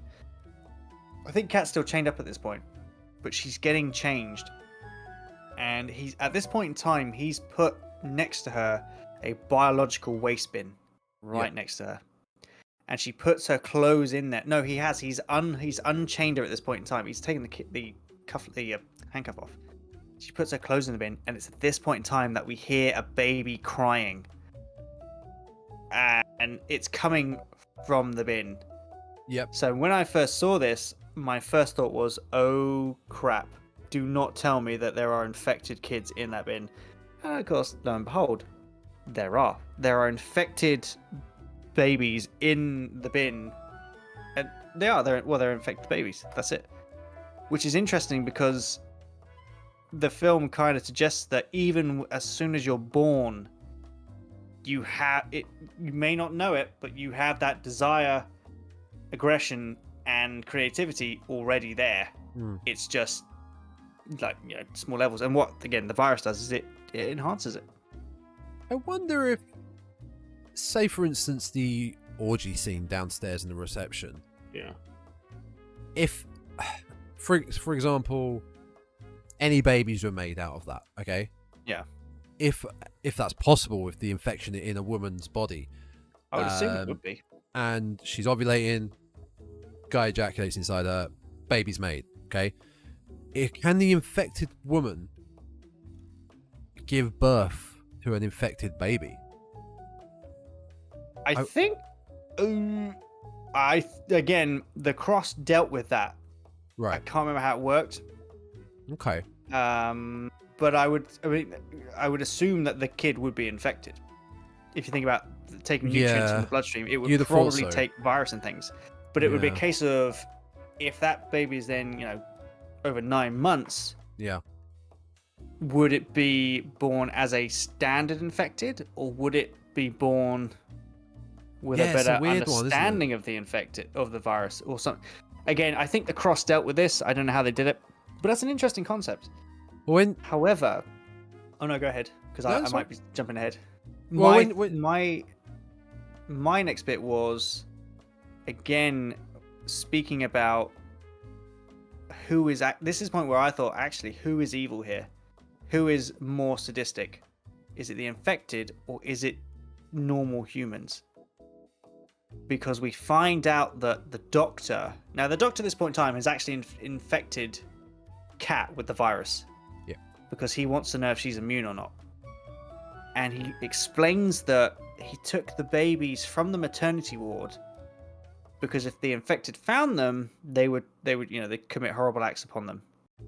So what he did was, well, I'll tell you what, I need to see if people are immune to this, so I'm going to infect them. And he knowingly infects these newborn babies with the virus. And when he's at this point in time, he's talking about them because what if they got them, they'd inflict monstrous and really cruel things upon them. But he's done the exact same thing. He's in a pursuit of a cure, yes, but you think that's an innocent child whose life you've just destroyed.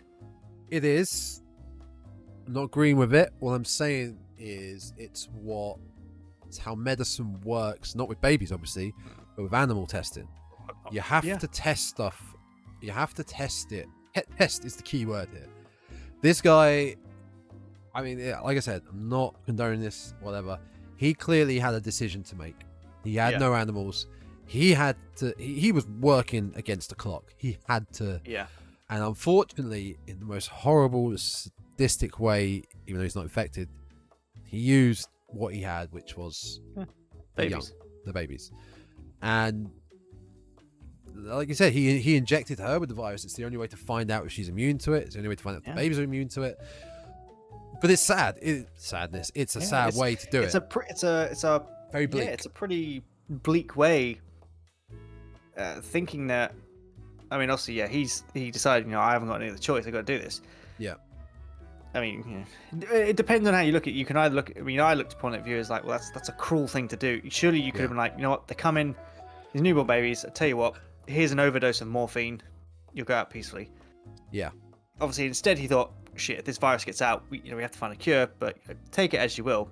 He is in a way doing good work, but in a really batshit backwards way. Yeah.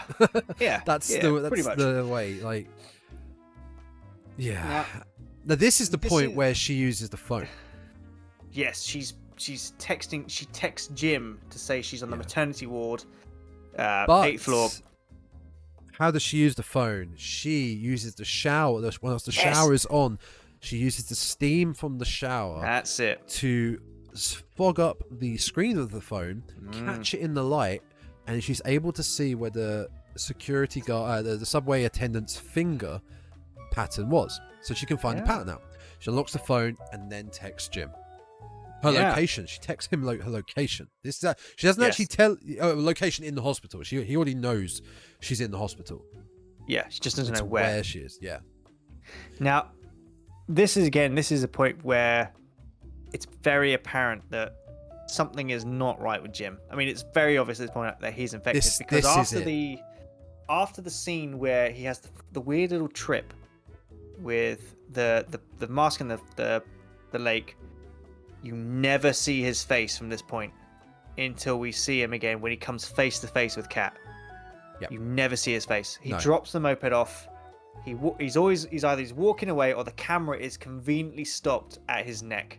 Yeah, or does he uses the phone and he looks at the phone and then drops the phone. Yeah, so the camera is where she is. You don't see his eyes. It's very quick close-ups, like you said. Yeah, and it's obviously we mentioned earlier that he's infected at this point in time. It's clear that he's infected now because it's a the real signs shame. are there. My thought was, where exactly did he get infected? Well, this comes back to what I was saying on the subway. How did certain people get? We don't know how the businessman got infected. Did he get infected by his neighbor, who small particles got into him?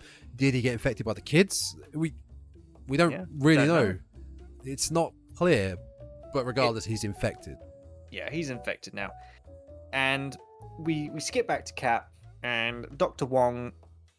He's infected Kat, and she's still alive after 5 minutes. She clearly has this immunity to the virus, which she thinks, great, she's immune. We got to get you out of here. You could be the cure. You could be the savior of the world. So he gets her up. And he goes, right, let's go. And he gets her outside, and we get to see the bloody corpse of businessman, which she battered to pieces. And it lingers on him for a little bit. You're like, oh, okay, right, yeah. They're getting their money's worth of those practical effects. Yeah. But it's interesting because as they're walking away, she looks down, and you can see the outline where his axe was, and the axe is missing. Yeah. She sits there and goes, huh. She goes, oh, where's the axe? Also, before this, he has security camera footage of outside his room. And the two lackeys that were originally chasing her up the hospital with the businessman, they've obviously gotten through the doors or found another way in. They're outside. You can see them on the camera. They're still smart enough to think. Aren't they? They're ripping businessmen apart at this point in time, aren't they? They're doing something odd. Yeah. But they come up with the idea, even though they're infected, they come up with the idea. Yeah. There's a camera there. Let's cover it in blood. He can't see us. And Exactly. then that's where they go outside. They're not there. The axe isn't there. Shit. I took my note for this was she sits there and goes, "Where's the axe gone?" And the doctor turns around and goes, And as soon as you said that, the lackey comes around the corner and you just Bang. see this axe go right through the foot. And Yeah. my note was, "Oh, there's the axe. It's in your foot." Also, the doctor, he has a gun. He has a Glock. Oh, he does, yes. It's a And 3D he's- printed gun. Yes, 'Cause he's he's in the basically military. using it to not threaten Cat, but assert his authority, saying, "Go shower." It's more of otherwise I'll a, shoot more of you." a, yeah, it's a trick. It's like a defense. get in the shower. Defensive item. But it's a 3D Yeah. printed gun, which is I thought it was quite cool. It was quite interesting, That's and it quite cool. works. It Very well to stick works. that in. It does, yeah. Well, sort of. Sort of, yeah, And- sort of. So he has his foot lopped off, Mm. and the cat is Cat's behind him at this point in time. She's moved a bit backwards, and I can't remember which lackey it was, but basically, oh no, it's the first lackey. So he shoots the first lackey in the head, blows the hole clean through. Good shot. Yeah, it was a good shot. Lackey dies, and then he leaps down. But then the second lackey comes around and grabs his foot, pulls it up, and just vomits into this open wound. And I mean, as soon as you do it, you're like, "Well, you're infected." As There's you no way you're not. As you just said, second lackey comes around, grabs the foot. I instantly remembered the scene. Yeah. I'd forgotten Yeah. about what he does. Oh yeah, just picks up. It's like, "Hurry up!" And you It's just see Cat going, vile. "Oh god!" And the doctor looks and goes, "Oh my god!" Shoots knows. the second lackey, but you can see it in his brain, and he knows it's like, that's it, I'm I'm dead. done. I'm fucked. Yeah, I'm gone for. However, he looks at her and goes, "You get me up now because I'm the only way you can get to the roof." Yeah, But she because even tells him, Well, we forgot again. Why does he want to go to the roof? He's He called needs a the roof. helicopter because Yes, he he has. knows he's called an army helicopter because of the fact he now knows she's immune. So he feels right. Yes. I've got my immunity, my immune person that I've got use for I've got the golden ticket here. the golden ticket that I can use to get me out of here. Let's get a helicopter. Let's get the hell out of here. But he is the only. He's her ticket out of there. She Yeah. needs him as much as he needs her. But yeah, however, so she gets him up, but as she does so, she notices the key is around his waist. She Yeah. spots it, and she actually tells him, she says, "Look, there's no way you're getting on that helicopter. Yeah. They will see that infected foot, and they will go, you are not getting on." But he doesn't care. For him, it's no, you can't get there without me. I'm going with you. Yeah. And this is where we get the confrontation, because as they get to where the roof is, Jim just comes crashing through the door. I love the shot of Kicks Jim in the over. distance, Yeah. looking Oh. down, holding the scythe sill. Yeah. Oh, it's such a And- good shot. He looks so badass. And the only note I had was, "Oh, this is it," because at that point in time, you know he's infected. Even from the distance, you can see that red outline as he's looking down. You know that he's gone. That's it. Yeah. And it's interesting because, again, my note here is like, where does he get infected? We don't know. It could have been anywhere. Yeah. And the doctor looks at him and goes, "Okay, right, it's another infected I have to kill," and goes to shoot him. Now, Cat, interestingly enough, knocks the gun out of his way, so he wings Jim. I think the bullet goes through his neck. Yeah, it's just on the side of his neck. It's significant enough to cause, it takes a chunk out of his neck, but not Yes, enough to yeah. knock him down, and he goes forward. Yeah. And this is where we find the problem with 3D printed guns, because he goes to fire the last round and it blows up in his hand. And if it hadn't have done, he probably would have well, he's not going to survive, he was infected. But Kat, at this point in time, as she's fallen, I think she's grabbed the keys, so she's got the keys off him. Yeah, I believe so. Yeah. Yeah, and he falls. Yeah, like I say, he falls to the ground. Yeah. And Jim just whips this scythe into his neck.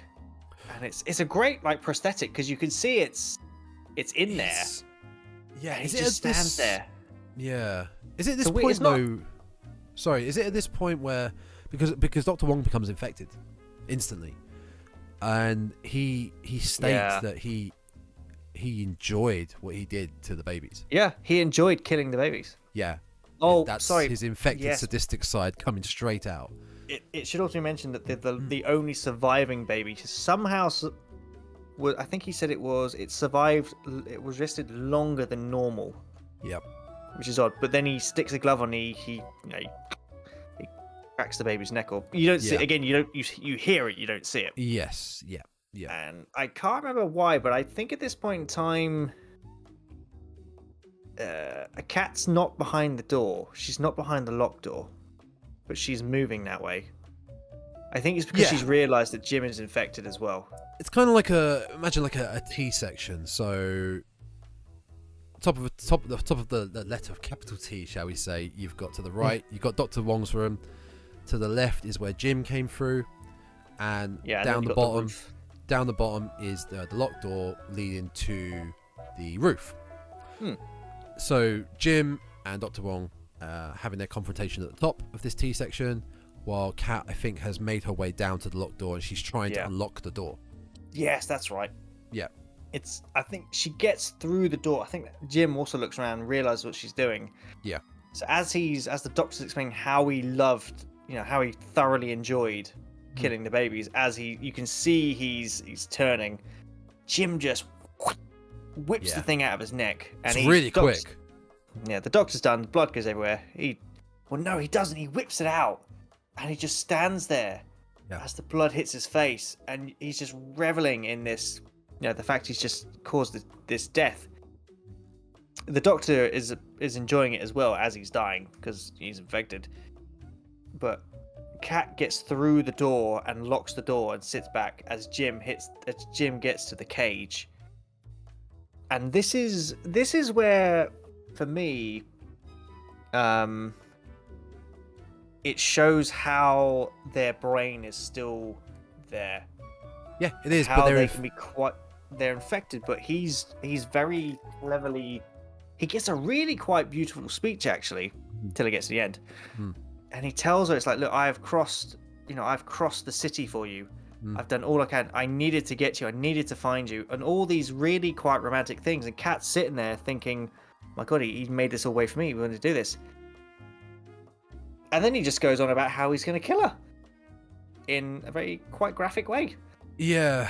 Yeah, he explains how he's going to remove certain appendages. Well, certain... Yeah, he explains how he loves the feeling of being infected.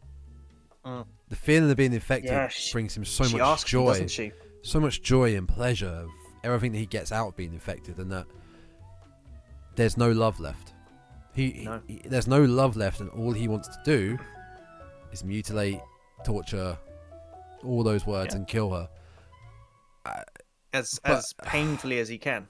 Yeah, it's a really sad little confrontation between them two. Like you've gone through the whole film of them two trying to find each other. This young couple in a really trauma-filled experience, desperate situation, trauma-filled experience, and when they end up finding each other, it's horrible. It's heartbreaking. Yeah, heartbreaking. That's the way. Yeah, that's definitely the way to say it. The actress who played Kat really showed she did a fantastic job at this.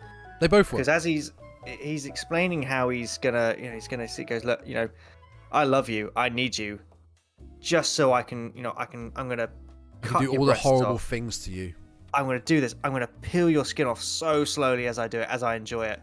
And she sit there listening to this, and she starts to cry, but at the same time she's laughing. She's crying and laughing because her mind is just thinking, what on earth is going on? Yeah. It's like, he's found me. He wants to kill me. Haha, he wants to kill me. This is great. I'm stuck. And what is it? I've experienced this once. When I was younger, I almost lost my finger in a biking accident. And my dad had to put me in the back of I was very young. My dad had put me in the back of like a carrier seat. And as he was cycling down, I was screaming that I was dying. I wasn't really, but my finger was horribly almost gone. and he was laughing. He was laughing hysterically. But to me, it sounded like he was just laughing. And I was like, "What are you laughing for?" He went, "It's not. I know it's not funny, but it's your brain's reaction to a massively traumatic thing. Your brain goes, laugh. You have to laugh. Yeah. Just laugh and get it out." And I think that's what Kat was doing. You passed the point of yeah, just complete and utter cry anymore. upset. You just have to laugh. Yeah. You're past the upset stage. And that's what Kat showed. She was so traumatized that her brain went, "You can't take anymore. You have to laugh." There is a great. She's doing it so well that the point that this mass amount of dribble while she's doing it is just getting longer, and I was like, "That's a lot of dribble there." But it just goes to show that her brain is just going all over the place.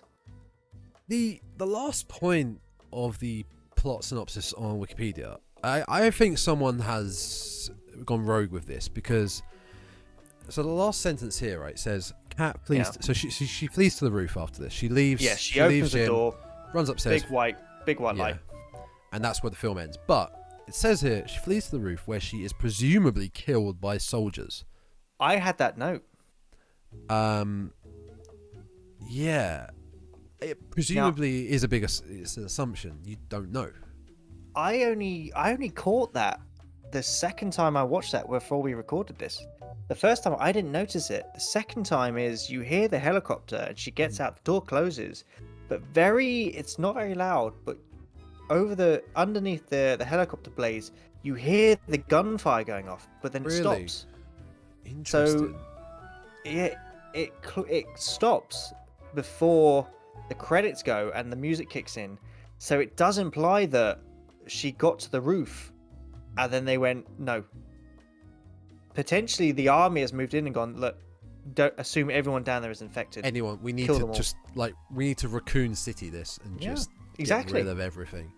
That's interesting. Again, it's another thing that leaves it up to the audience's imagination. My other thought was, actually, is she infected?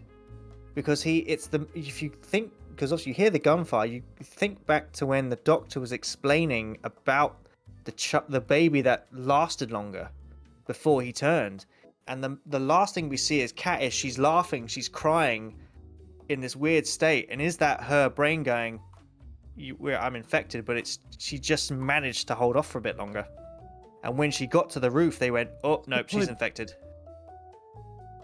I like to think she survived.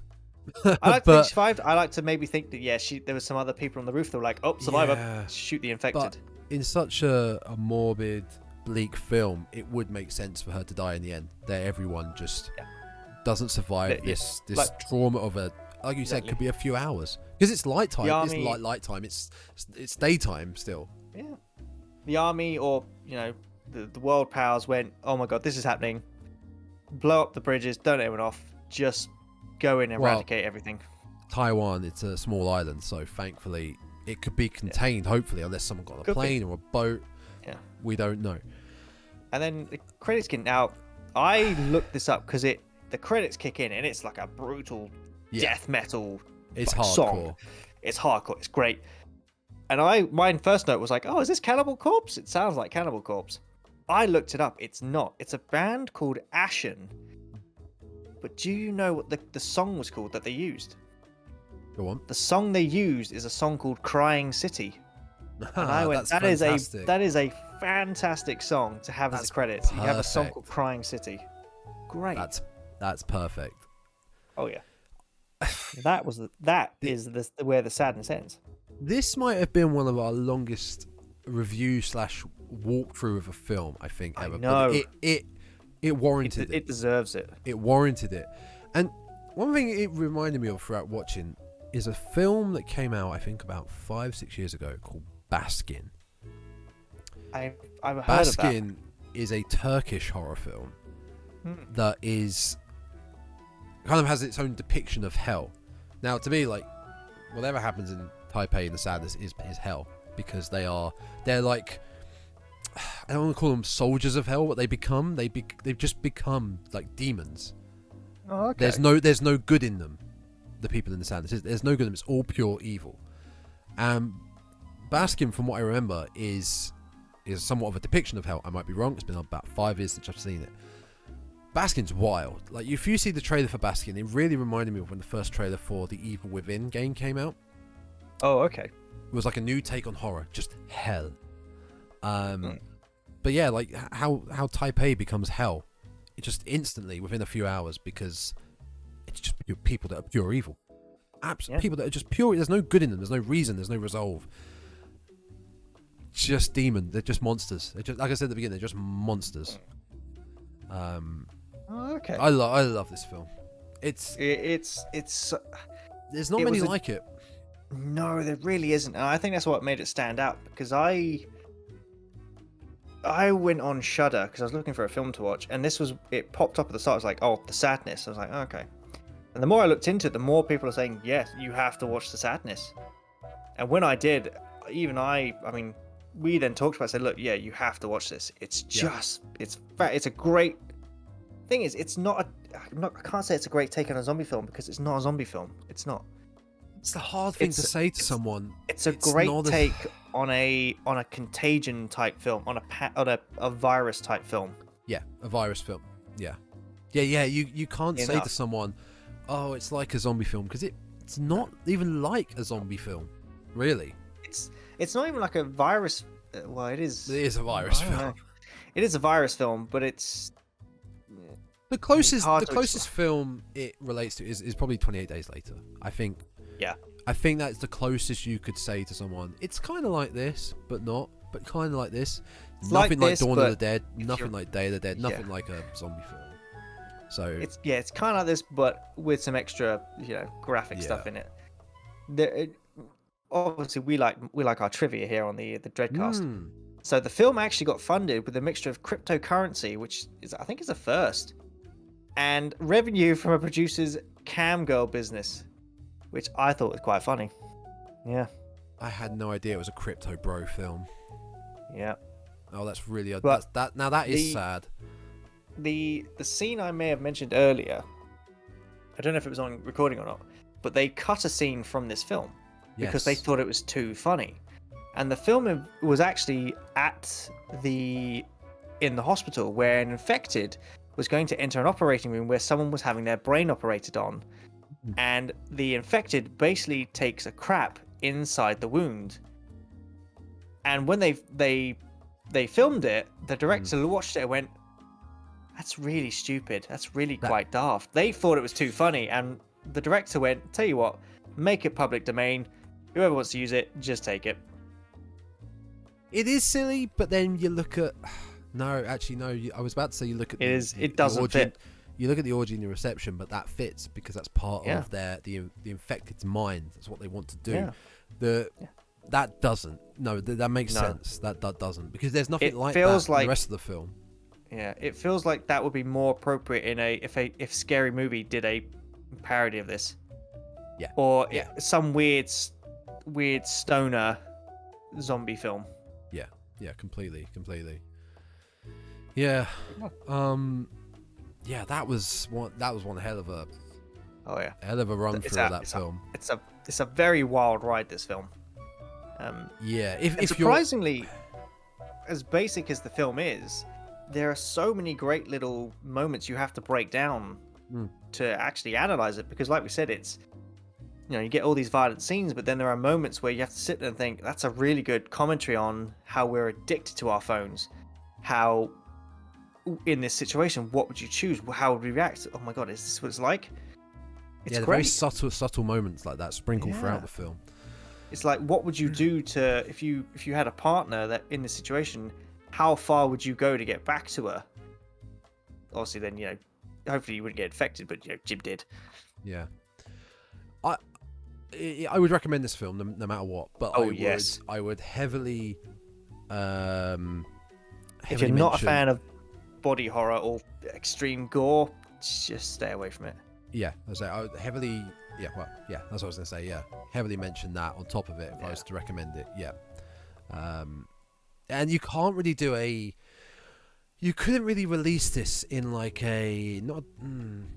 an opposite of the director's cut, like if you wanted to make it less R-rated, Not a PG-13, but if you wanted to cut out a lot of the gore is kind of part of it. A lot of the violence, the sexual violence, is kind of part of it. Yeah, if you were to try and make it not 18 to cut out most of it, you'd lose. The thing is, you would probably lose most of the important scenes. Yes, a lot of it is kind of crucial in a way, in a horrible way, in a really horrible way.